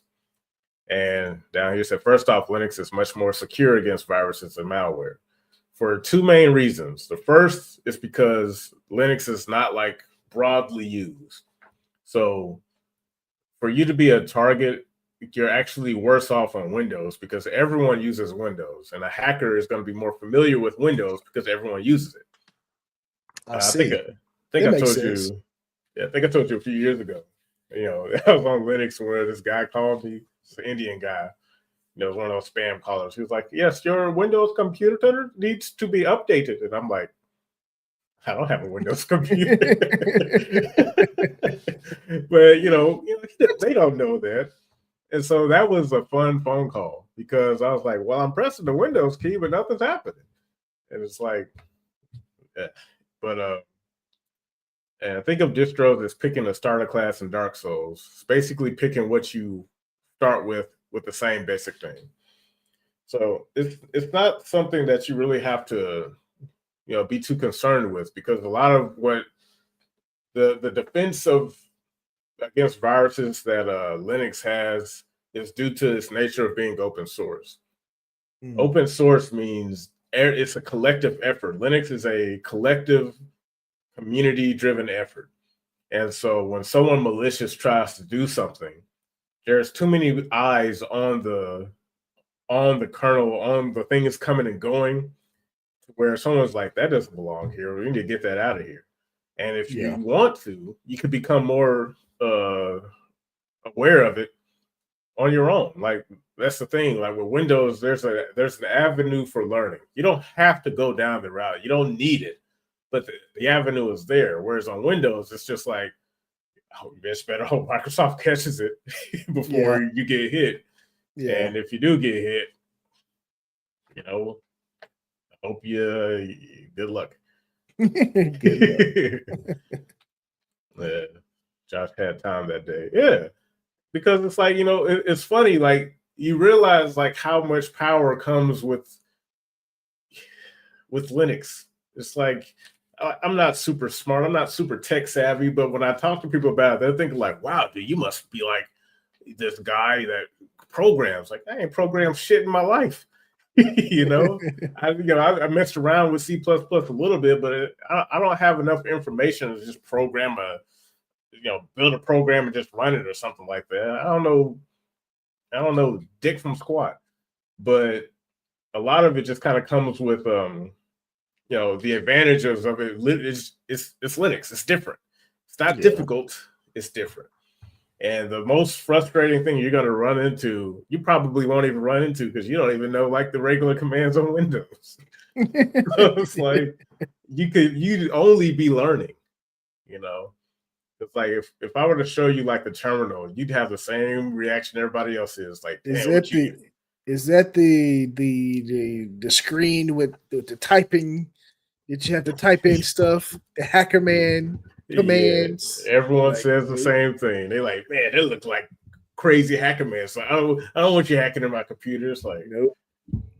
with the fucking square, flaky square, like that. Yeah. So scary. It is. Yeah. But just like Gacha plays, much greater scrutiny than something that's closed source and not nearly as hard as people make it out to be. Because I was hitting Gashers with the same thing. I'm like, well, what's this mean? Like, I don't know. Do I need to worry about that? It's like, dude, just press the button. It'll take care of itself. Like Linux has only been getting easier for people to get into. Like, yeah, you'd be struggling 15 years ago. You said it used to Because be like Hacker Man stuff, though, right? Where you gotta I wouldn't even say it was like, used to be Hacker Man stuff. It was just that there was so many more hoops you had to go through in order to get regular things to work because there weren't any bridges back then. The bridges today almost make it seamless to where you don't even notice that you're on Linux. Like specifically in gaming, because back then so much stuff just wasn't there. But now with Wine and Proton, there's a whole piece of hardware out that people don't even know it's Linux. It's a Steam Deck. Yeah, they just think it's a computer they play games on. And really, I didn't know that. yeah, I Valve. didn't know that. I know you were Valve talking really, about it earlier, but I didn't quite understand yeah, the what was behind it. Didn't know yeah. that. Steam Deck is a Linux computer, That's straight up. crazy. And Steam OS, like I said earlier, like the new Xbox handheld runs better with Steam OS because there's no overhead that Windows puts there that everything has to run through that affects performance. Because like I was telling you, a Windows 11 install is anywhere from 70 to 80 something gigabytes just to set up, whereas for me, Endeavor OS is only 15. Yeah, So with all that bullshit missing, there's less shit that has to happen for your game to just run. yeah. That's Yeah, crazy. yeah. That is crazy. Yeah. Just in the last 5 years, like since I got into Linux, Linux has just been flying in terms of like, performance increases, development, things have been becoming more and more efficient, and it's just working through Linux. You know, consider that most of the world is running some variant of Linux. Like Linux is all around you, but people just don't know. Yeah, They have tunnel vision because Microsoft has such a dominant foothold in like the consumer computer interface. yeah. Most people's interactions are going to be Windows first. Yeah, Some your people, Android phone is a Linux computer. really, I didn't know that. Yeah, like all of the internet servers run through Linux. Like people don't even realize like Linux is very versatile. It's not just if it the most underdeveloped aspect of Linux is the desktop. like desktop Linux has always kind of been a meme because it's like, well, how do you get something that is like, server design to work as a desktop? And now we got all these versions, like I said, like the year they've been saying, oh, this is going to be the year of the Linux desktop. In my opinion, for the average user, the Linux desktop has been here for at least since I started, for 3-4 years ago, Yeah, and it's only getting better. It's just that the mass adoption thing is like, so many people are conditioned by Microsoft. They're just afraid. They don't yeah, like change, even though Microsoft is changing all over their face. But you know, it's just one of those things they have to come to terms with, and Windows 11 may be contributing to that. We'll have to see in the long run. I don't think yeah, so because the people who switch over to Linux are going to be people who genuinely have a invested interest beyond just turning on their computer and having it do stuff. Let their computer use them. So there's a Linux revolution happening right now. You said for the last 5 years, they've Yep. been taking off. Okay. Yep. All right. You getting my hopes up for this Linux. Your hopes have been up, Herb. Yeah, your hopes are only being dashed by Microsoft. I'm here to help you. Gaseous Clay is here to help you. The Penguins want to help you. I don't want to come be over to the dark side. No, but you guys answering my questions really helped me kind of see the light in, the process of switching over to it. So I appreciate your help. Yeah, like I said, come over when you're ready. I don't want to force you into an environment that you're not Yeah, prepared for. it's not going to be now, but I think I probably will in the future. Yeah, and you're gonna like it, man. You're gonna run into like your hiccups, but the trade off is gonna be so much more uh beneficial than what Windows has got planned for you down the line. Yeah. Because ew, I just got a notification here. Microsoft confirms PCs boot into BitLocker recovery. I don't understand what that means. So read that uh, again. I well, don't I here. don't I don't understand what that means.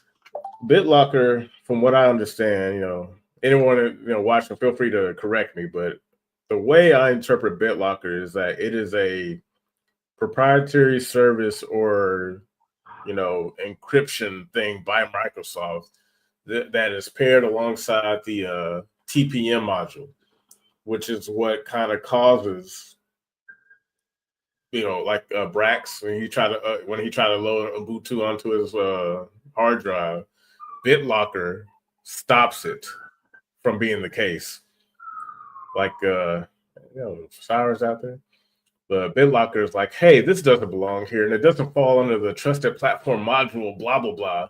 We took it off of your computer for you because you clearly didn't mean to do that. Surely you only want to use Windows.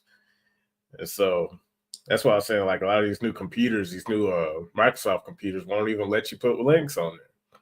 They really don't want you to leave. And so this article I just saw says Microsoft confirms PCs boot into BitLocker recovery after the latest Windows updates. So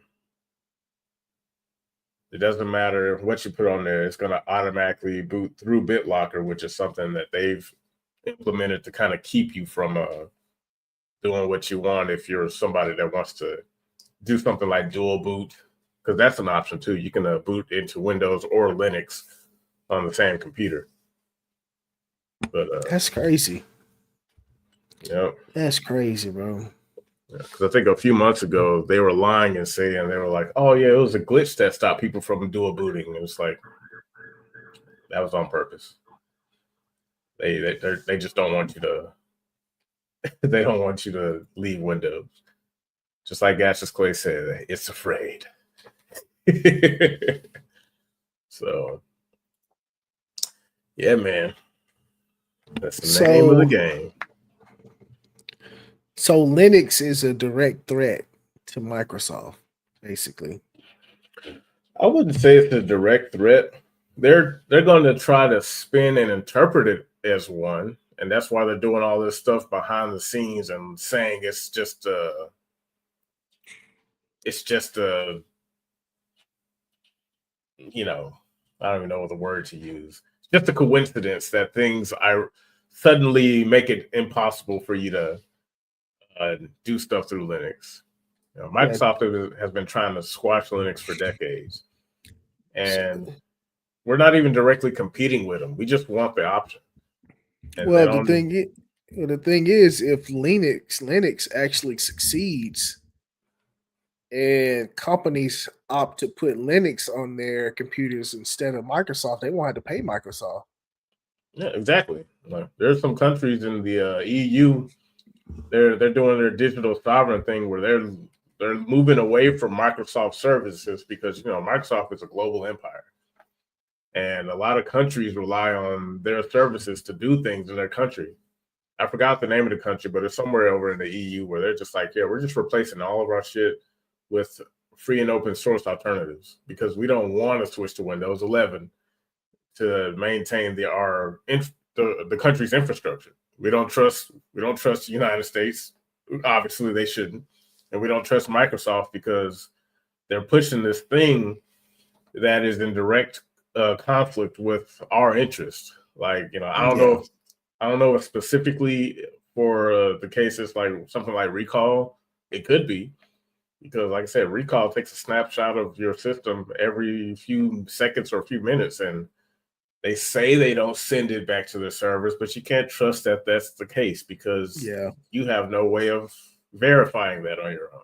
Yeah. It's like you guys put that in there for a reason, for some purpose. You just ain't put it in there for nothing. Yeah, like, and it's a feature nobody asked for. Like, I don't need recall to like, oh man, I'm so glad this software takes a snapshot. I almost forgot the name of that porn site I went to. Let me go back to my snapshot recall and look it up. It's like I don't need that, bro. It's like it's a solution to a problem no one asked asked Yeah. for because we already got stuff like history. So like this is just history, but it's more invasive, and I don't have control over it. So yeah, that's why Windows 11 is just it's too much, man. Yeah, it'd be fine if Windows 11 was no different than Windows. If 10 to 11 was like XP to 7, nobody would complain. But because technology is moving in such a way, and these giant mega corporations are just getting so greedy with harvesting users' data, you just you don't want to know what's on the other side of that. That's why Yeah. I'm so glad I just got off of Windows because it's like it's getting to the point where the average user can't just enjoy using their machine. It's not my machine anymore. And now they're kind of doing a thing where they're pseudo, they're kind of threatening you. It's like, oh man, we won't protect you if you still own 10. Yeah. It's jacked up. It's And it's real like, jacked up. hey, Linux would never do that to you. It's like that's fucked up. But, you know, Mm-mm-mm.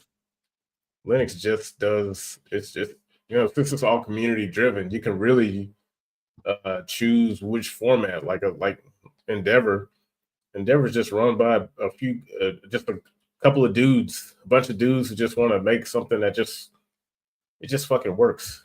You like Yeah. Arch, run Bleeding Edge, or the latest updates involving Arch related distros. You have the AUR. It's like there's so many tools to your disposal that you have access to. Yeah. You're not forced to do any of this shit. But you know, that's where we're at. Yeah. Well, man, like I said before, man, it's definitely good to see you back on and doing the thing. I'm looking forward to you doing more on this channel. I know I've been slacking too, but you coming on here, I've been inspired. So let's keep it up, man.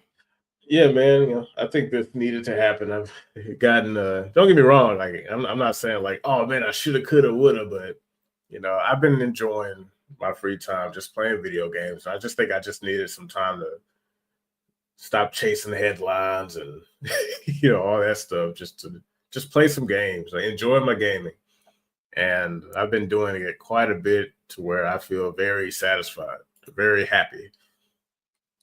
Yes, good to see you get back on that horse, bro. Yeah, man. I'm good at falling off of it.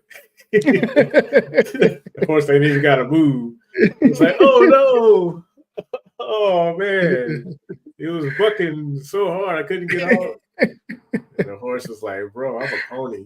I'm not even you taller than me. A lazy pony to go nowhere. Yeah, pony laying down. Uh, but like the job is never done, and there's a lot of ways to cover things in a way I think that would make me satisfied instead of falling into that doomer camp. Same thing with the political channel. Like I've been wanting to talk about stuff since Charlie Kirk got killed, and I just there's a lot of interesting stuff happening now, but I kind of got to be careful with not letting it ruin my mood before getting on here. But it's I agree. crazy. Yeah. Yeah. It's amazing how many people were sick by what happened to Kirk. Yeah, dude, this is crazy because he's just a regular dude. And I'm like, dang, if y'all shooting regular dudes, then I ugly. I was surprised at how many people were celebrating his death. That took me by surprise. I wasn't expecting that. Yeah, I think that was a That lot of that people. that is crazy. Yeah, 'cause it's like we really kind of beyond the pale of if that's what we doing now. It's like, ugh, not good, man. Yeah, But like how far has America sunken to where people celebrate the death of somebody? It's yeah, like it it didn't even have to be Charlie Kirk. It's like just despicable that people would just think that way. yeah, and it's like, and that's the thing, like, cause we've talked about it before, but like I didn't really just follow Charlie Kirk like that, but I agree with a lot of his views just on a surface level, but it wasn't like, oh yeah, ride or die for Charlie Kirk. He just Yeah, seemed like just like Ashley Clay's like, yeah, if a moderate who just wanted to talk got killed, and what chance does anyone else have? I'm like, that just opens the door to the more radical aspect where it's like, yep, look, man, if talk is over, then it ain't good for anybody. yeah. It's I think everybody should be open to uh talk things out, debate each other. Like our friends group, we don't agree all the time, but we're always willing to sit down and talk with each other and try to find some type of middle ground or understanding. Even if we don't agree, we agree to disagree. But Yeah, just because I disagree with you, don't mean I'm a shoot you or cause harm to you. It's not even that crucial. yeah, because like the thing about, and that's one of the things I think really separates, the West from the rest of the world. Because like people don't realize some of these countries, like talking isn't even an option. Like they Yeah, just go straight for killing, and that's just normal. And I'd rather live in a world where that's not the first reaction. And where the alternative never happens. Like, we could talk about whatever and just let the people decide, or just let it be. And that's what makes it so frustrating with these other people on the other side. Like, they know their ideas are dog shit. That's why they don't want to talk. It's just like, mhm, because if you talk about it, you'll figure out just how insane we sound. It's like, yeah. well, They maybe you don't want need to to. get they don't want to get picked apart. Yeah. And it's like some of the most unlikely people be getting up in there, and like it's I'm a favorite for my political channel. I was gonna stream on that too. Mm, Because like I said, the developments that have happened specifically on the right, I'm not gonna lie, I'm loving every fucking second of it. It's like we're finally having the talk on the right. And mm. so one of the guys that's kind of pushing it is like the unlikely guy to make it happen. But I'm all for it, man, because this has been something that's been like an issue for decades. And it's time. It Yeah, is time. well, I'm looking forward to hearing your commentary. Um, I'm not really a political guy, but I enjoy hearing good debates, good conversation. Um, Without conversation, I don't think we can grow as a people. Um, which is one of the reasons why I like having people around me that don't see eye to eye with me. So maybe I Mm, can gain a different perspective or learn something new, you know? yeah. So, but yeah, I'm looking forward to that. Yeah, there's always room to learn. Like, I don't know everything, don't claim to know everything, but even if it's something that sounds crazy, like, just tell me. Like, just like the Goldcast, the debates we had on his channel was pretty good. I always enjoy it. And we don't all have to agree, but help me understand your view. You know, Yeah, I think asking for understanding is a lot much more. It's much more valuable than just asking you to agree, yeah, because exactly. It's like, dude, you ain't gotta kiss my ass. Just hear where I'm coming from. I'll hear where you're coming from, and we'll Yeah. see. And you know, me personally, I don't mind a little back and forth and you kind of dissecting my points and breaking down your own points and having the disagreement and you dissecting different points of views and things like that. But in order to have that, you got to have a. I think we were talking about it like the other day, but you have to have a certain Mm. type of mindset in order to have a proper discussion without Yeah, getting your emotions involved. yeah. You have to separate your attachment. Like, cause like if I'm talking about something that I feel very passionately about or I feel strongly about in the realm of debate, I have to remove myself enough from that to where it doesn't turn me into a raging lunatic because you disagree, so to speak. Yeah, and then we start talking and talking over each other and Like rabble. try to shut down the conversation. It's like, hey, what happened, man? I thought we were talking. It's like, not anymore, bro. It's time. That was fighting words. I'm like, come on, man. Yeah, Hey, well, I tell you. yeah. But yeah, like I definitely enjoy a good debate. And Yeah, unfortunately, we lost one of the great debaters in the yeah. culture. You know, I think I think there's still hope though. It's unfortunate, and I really didn't like that, but we can't throw in the towel. It has to be somebody else is going to pick up the mantle, or several people will. And man, we got to talk it out. There's Yeah, no room for shutting down the conversation. Not now, anyway. Hopefully, not ever, but we'll see.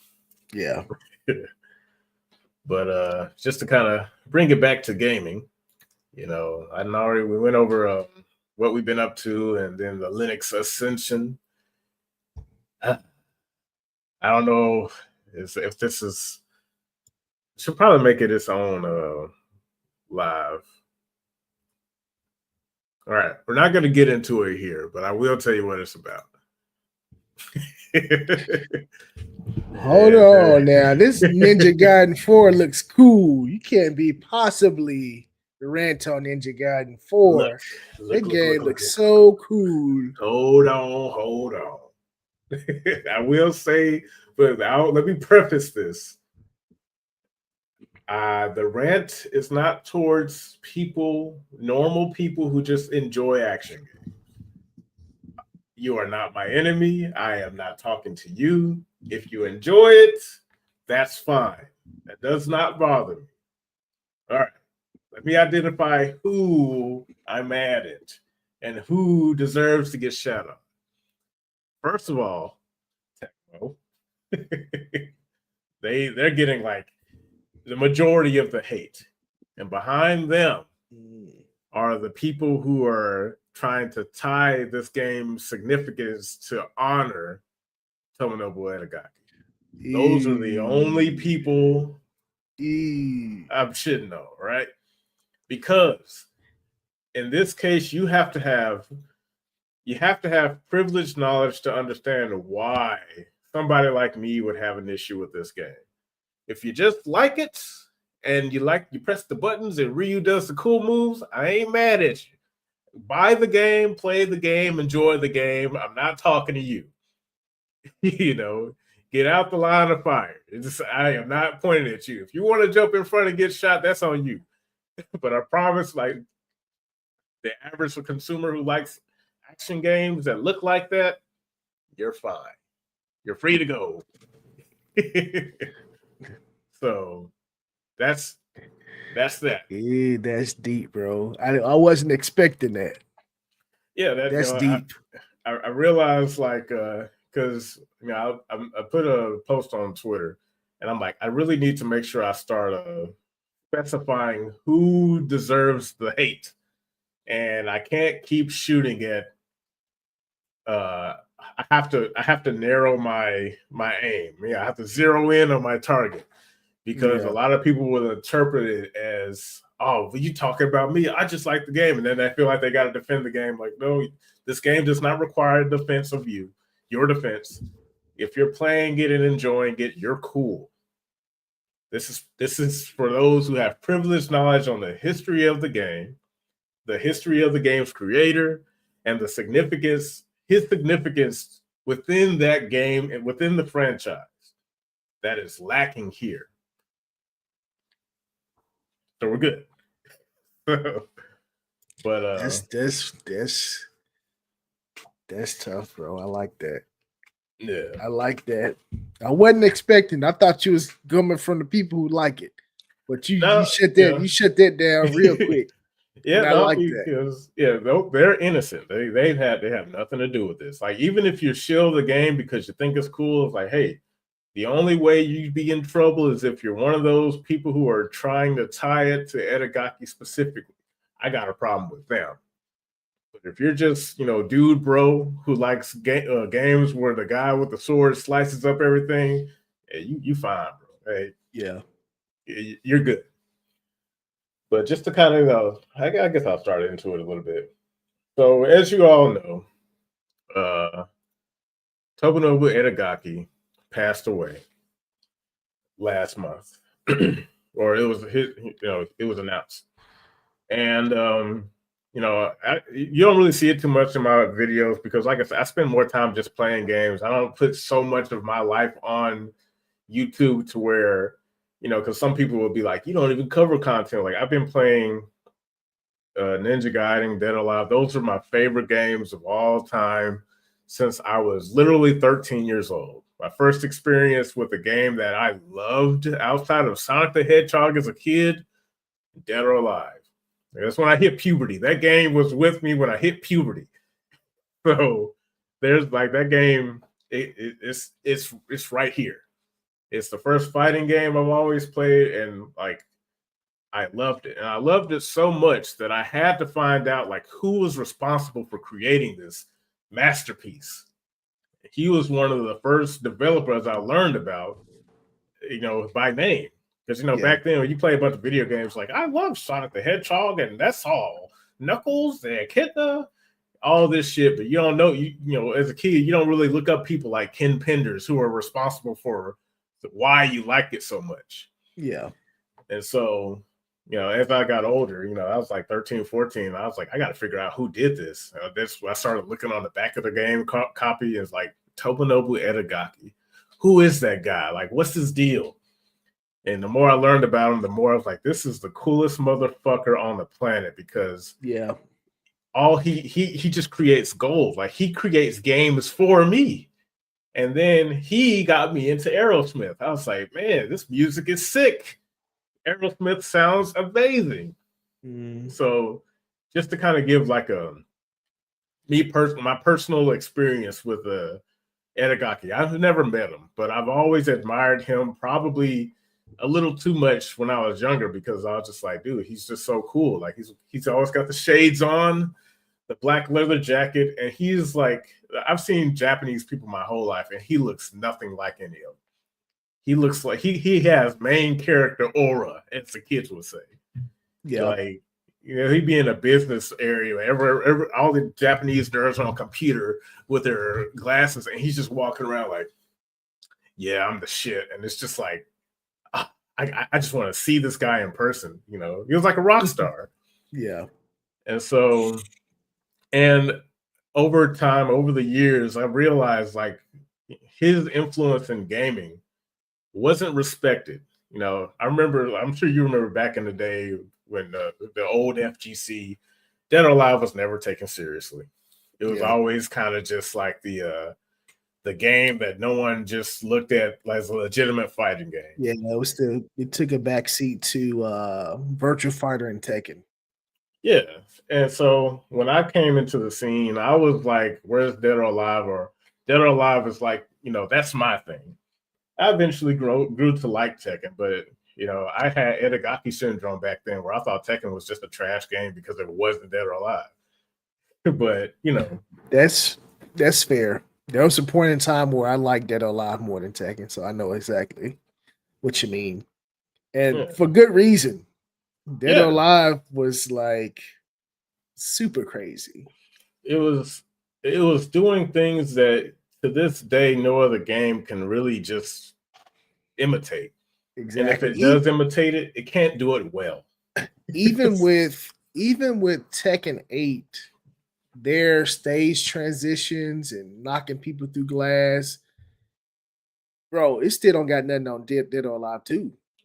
Yeah. It's Like like, nothing on Dead or Alive 2. I can't even remember when Dead or Alive 2 came out, but the stages and the stage interactions and knocking people off buildings, like you said, nobody's been able to do it to that level. yeah. I haven't seen it. Yeah, and it kind of shows you where creativity really does trump um, technology. It's Mm, You don't need all these really expensive, like ceiling for technological advancements to pull off something that looks so cool. It's like Dead or Alive 2 is so cool that to this day, yes, it should be easy for you to replicate technically what Dead or Alive 2 did, but it doesn't. mm, And even Dead or Alive kind of lost that magic with Dead or Alive 5. There's a lot of aspects about 5 that were good. But when it mhm. comes to like the appeal, Edagaki was clearly like the driving force behind why Ninja Gaiden and Dead or Alive were so cool and fun to play. The experience was one of a kind. Yeah. So to kind of bring it back to Ninja Gaiden. So there's an aspect, there's a history lesson involving Tomonobu's departure from Tecmo that a lot of people I don't think are aware of. They don't know about because the last genuine Dead or Alive game and Ninja Gaiden game was Dead or Alive 4 and Ninja Gaiden 2. Mm. Those are like the act. That's the end of the Edagaki era. And I'm gonna paraphrase some of like what happened, but Edagaki was not in good graces with Tecmo at the time because of how uh, influential and successful he was. I think there was a thing where he was kind of threatening the current president of Tecmo at the time because of how much he was carrying the publisher because he was doing everything. Like nobody would know who Tecmo was if it wasn't for Tomonobu Edagaki.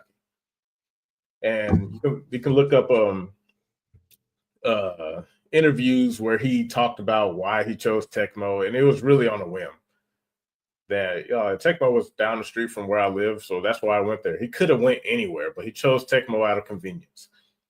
And back then, the only thing Tecmo was known for was this bullshit Madden ripoff called Tecmo Bowl, some football game that nobody remembers, no one cares about. So Edagaki, with his creative flow, gave birth to several franchises that put Tecmo on the map as a genuine game publisher that had good games. The Dead or Alive franchise, the Extreme franchise, Ninja Gaiden. Yeah. And just like Gaseous Clay says, hard boiled dudes who gave zero shits like Edagaki are a dying breed. So few of them left. So Edagaki's personality was intentionally inflammatory. He was very out there with his criticisms, which wasn't common for the Japanese back then. Japanese people are known for being polite, reserved, and conservative and quiet. He Mhm. was the complete opposite. If he thought something was shit, he would be like, that looks like shit. His feud with Harada from Tekken, he was like, the worst games ever created is Tekken 1, 2, 3, 4, 5. Like all the Yeah. games are shit. And I know they're shit because they play like shit. And of course, it came out that was kind of more of a marketing ploy that he came up with because he was really infatuated with American culture. That's why his persona was so bombastic. He Yeah. liked wrestling. He liked how Americans were like all about the entertainment, and you can see that in his design philosophy for Dead or Alive. That's why Dead or Alive was so popular. And so, just to kind of bring it back to, I guess, the point of the rant is that Tecmo kind of gave Edagaki the boot for no reason. He got hit with a false sexual allegation charge that pretty much back then he was canceled before canceling was a thing. Yeah. This was all the way back in 2000, back when the 360 first launched, because you could tell with how Dead or Alive 5 was, certain aspects about the game had a error of finality. Like this was it. Like if you looked at the credits for Dead or Alive 4, he made it clear like this is the last game. This is everything's wrapping up here. This is it.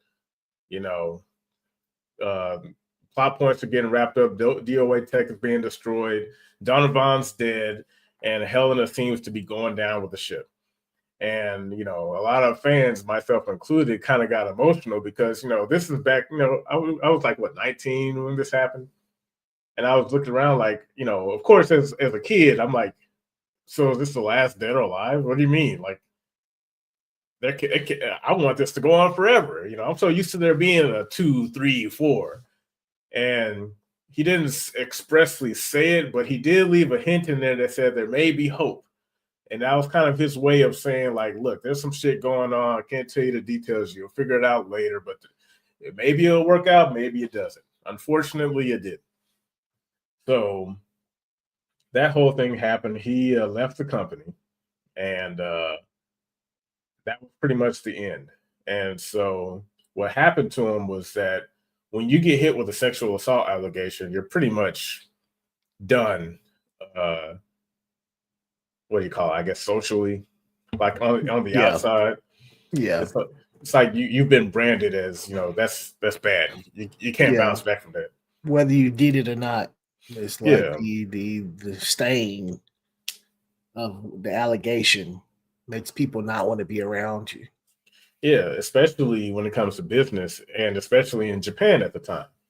So he would technically, as far as I know, would be the first high-profile cancellation by using today's terminology. He was canceled unfairly because none of the allegations stuck. He didn't go to prison. He beat all of the cases in court, but it didn't change anything.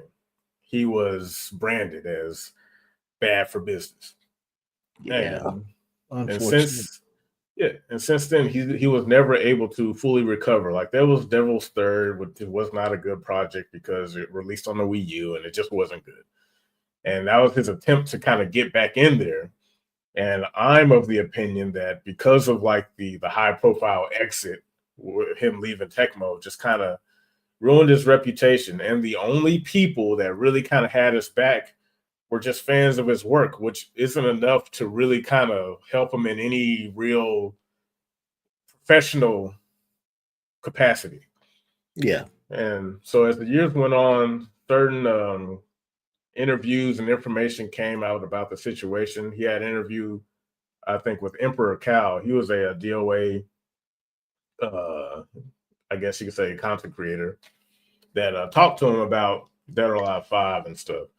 And he was really clear on what the problems with Dead or Alive 5 was, because when it got announced, I was excited, but I could tell there's something different about the game. But the desire for there to be a new Dead or Alive was so strong, I didn't care. I was just like, it's here. I just wanted one so bad.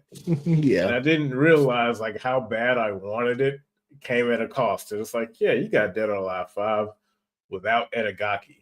And it's just like, okay, maybe it won't be so bad. It was that bad. Like, Dead or Alive 5 isn't a horrible game by any means. Like, it's a good game, but you could feel the absence of its true, genuine identity. Yeah. So yeah, and as time went on, all this stuff happened, and we kind of get to today. Like when it comes to Ninja Gaiden 3 was historically horrible, and it was because it wasn't run by Itagaki. It was so bad that they had to re-release the game and just kind of try to mirror his style to the best of their ability in the form of Ninja Gaiden 3 Razor's Edge. Yeah. Now let's fast forward to Ninja Gaiden 4 and why it frustrates me so much. So Tomonobu Edagaki has always been known for being extremely critical of very nuanced aspects of certain types of game design. And he showed it in Ninja Gaiden 1 and 2. No game plays like Ninja Gaiden 1 and 2. And his choices and how that game operates is what sets it apart from most action games. Yeah. Now, he was critical of Devil May Cry. Now, that doesn't like I like Devil May Cry, but his criticisms are the reason why Ninja Gaiden 2 plays so much differently. And seeing Ninja Gaiden 4, to me, I view that game as a abomination because it incorporates all of what makes it doesn't incorporate anything that makes Ninja Gaiden Ninja Gaiden. It's just called Ninja Gaiden, made by people who don't understand Ninja Gaiden. And what Yeah. frustrated me even further is when people were like, buy the game to honor Tomonobu Edakaki. To me, that's sacrilege because Edagaki would look at this game and say, this is some bullshit. And I don't Yeah. like saying, like, oh, a dead man would say this. And it's like, that's not fair. I understand that. But if you understood the type of guy he was, that would be automatic. Yeah. Like, It's because love it. he. Mhm. Do you think that they know when they say that? Do they actually know the history of what they're talking about? Well, this is where I get frustrated. That's why I target those people because if you're a fan of Edagaki, because it's easy for everyone to give him his flowers after he passes. When people die, that's what people do. They're like, oh man, even though he was treated like shit and his games were disrespected by the masses for the entirety of their run, now that he's dead, everyone wants to pretend like, oh, he was a great guy after all. It's like, you didn't respect him while he was alive. You're full of shit for saying that now that he's dead. You're only Yeah. saying that because it's just like the right thing to do. Because back in the day, I would get shit on for liking Dead or Alive. Oh, you just like that titty game. That's a titty game. It ain't a real fighting game. And I took it all on the chin. I didn't care because I liked what I liked. Yeah. And it was cool. It was good. And I was good enough at it to where it'd be like, well, if the only measure you guys have is if you're good at the game, I'm the only motherfucker here that plays it. So of course I'm the best at it. And you're not even gonna give it the time of day anyway. So why are you shitting on it? Whatever, Yeah. don't give a shit. Yeah.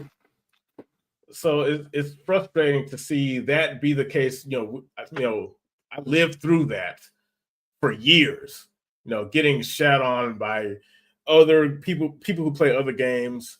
These uh, art people that write articles, the gaming industry, always kind of taking jabs at us, and like the whole time we were just like whatever. Just like Edagaku was like whatever. You guys are shitting on me, but I haven't sold a million copies. Yeah. Somebody's playing it, you know. And so for me, I became a fan of the guy behind the game, not just the game. And 5 was when I realized that this is a good game, but it's not Dead or Alive.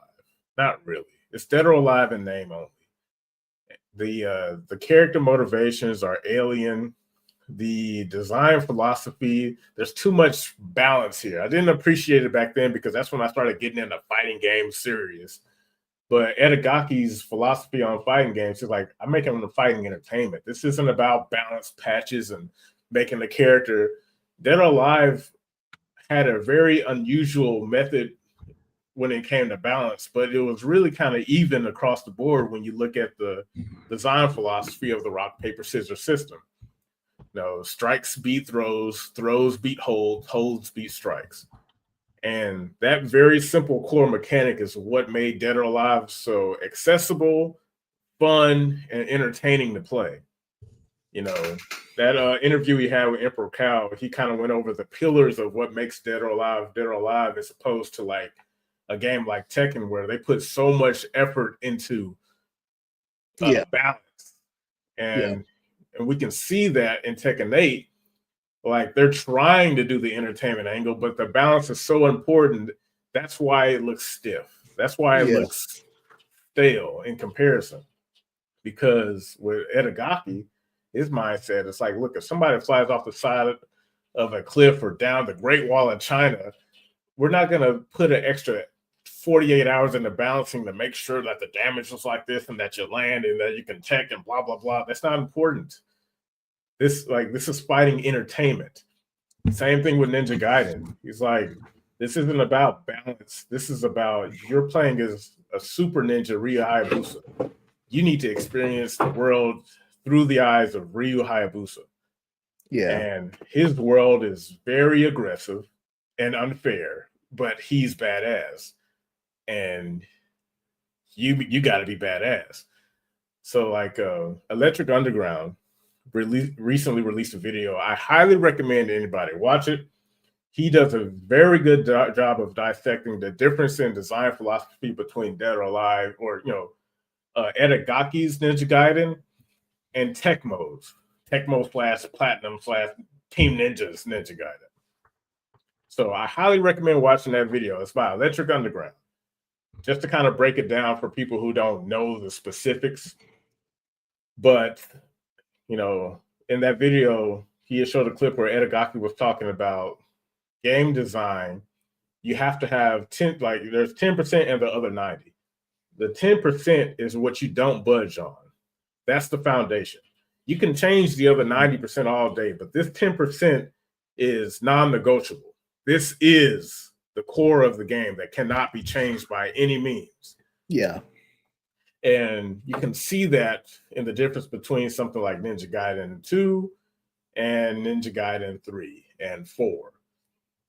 And even Sigma, because after he left, they re-released Ninja Gaiden. That's another thing.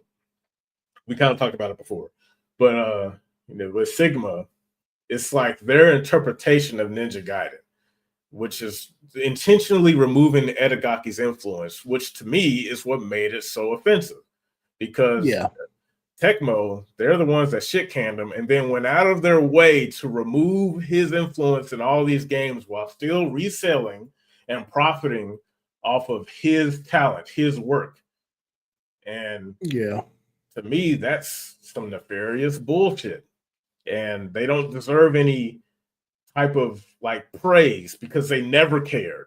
Their whole thing was to steal his work, make their own version, and just quietly replace it as if he was never there. I said this, it's like, look, if you really wanted to honor Edagaki's legacy, you would re-release Dead or Alive 1, 2, 3, 4, Ultimate 1 and 2, Extreme Beach Volleyball 1 and 2, and Ninja Gaiden Black and Ninja Gaiden 2 as themselves, just updated for PC. If you wanted to honor his legacy, release the games he actually worked on. Don't sit here and release this bullshit Ninja Gaiden 4 and claim that it's to honor his influence when you guys have been purposefully ignoring him all the way up until his death. Yeah. So that's why, and I'll wrap it up in a little bit. I don't want to make it its own thing, but that's kind of why my whole angle on hating this game is the way it is. It's offensive, it's wrong, and for people to try to tie that to a new game that has none of his influence in it at all, and just tack on in honor of Edagaki because Ninja and Gaiden, and Ryu Hayabusa, and it's like, so for people that just like generic action games, you're not the target. You can enjoy the game because you're not coming from you're not coming from my historic, interest in the franchise or the guy behind it. But I just can't let it slide for those who were there, who grew up with it like I did. Tevin had a good description for them. They're brand loyalists. They don't care about the actual, what caused this game to be. And that's kind of always been a criticism for gaming, within gaming, where people who are just like, oh, as long as it's called the thing, it's good enough for me. And it's like, if that's the case, just say that. No one wants to say that because it sounds bad. It is bad. But you know, that's neither here nor there. But I'll make like a dedicated video going into detail. So you know, Yeah, I'm looking forward to hearing it. yeah.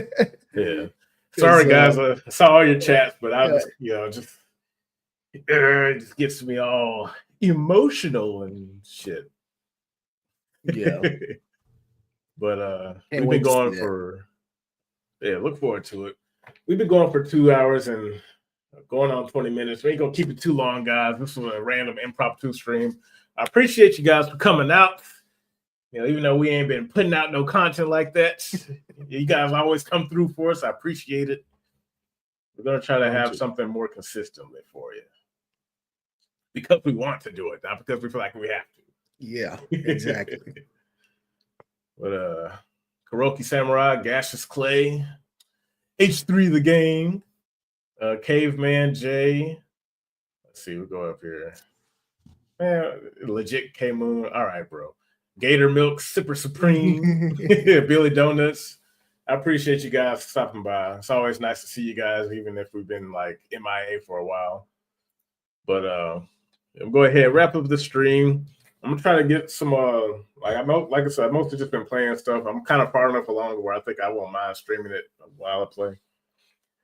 But as always, I appreciate you guys stopping by. You got anything you want to add there? H3 the game. You know what? I got to get back on it as well. Immortal Afro, he's leading the charge, so I need to be behind him. Getting my stuff up. I've been posting things here and there, but I need to be more consistent, and I'm looking forward to doing that in the future. So just check me out. H3 the Game on YouTube, H3 the Game on Twitch, H3 the Game on X. It's time to get active. Let's do it. Let's do it. Let's fucking go. But in the meantime, folks, thank you for watching. Your Immortal Afro Josh. This is my co-host, H3 the Game, and you are watching Immortal Afro Gaming, where we will make gaming niche again. Till next time, guys, take it easy. Peace out.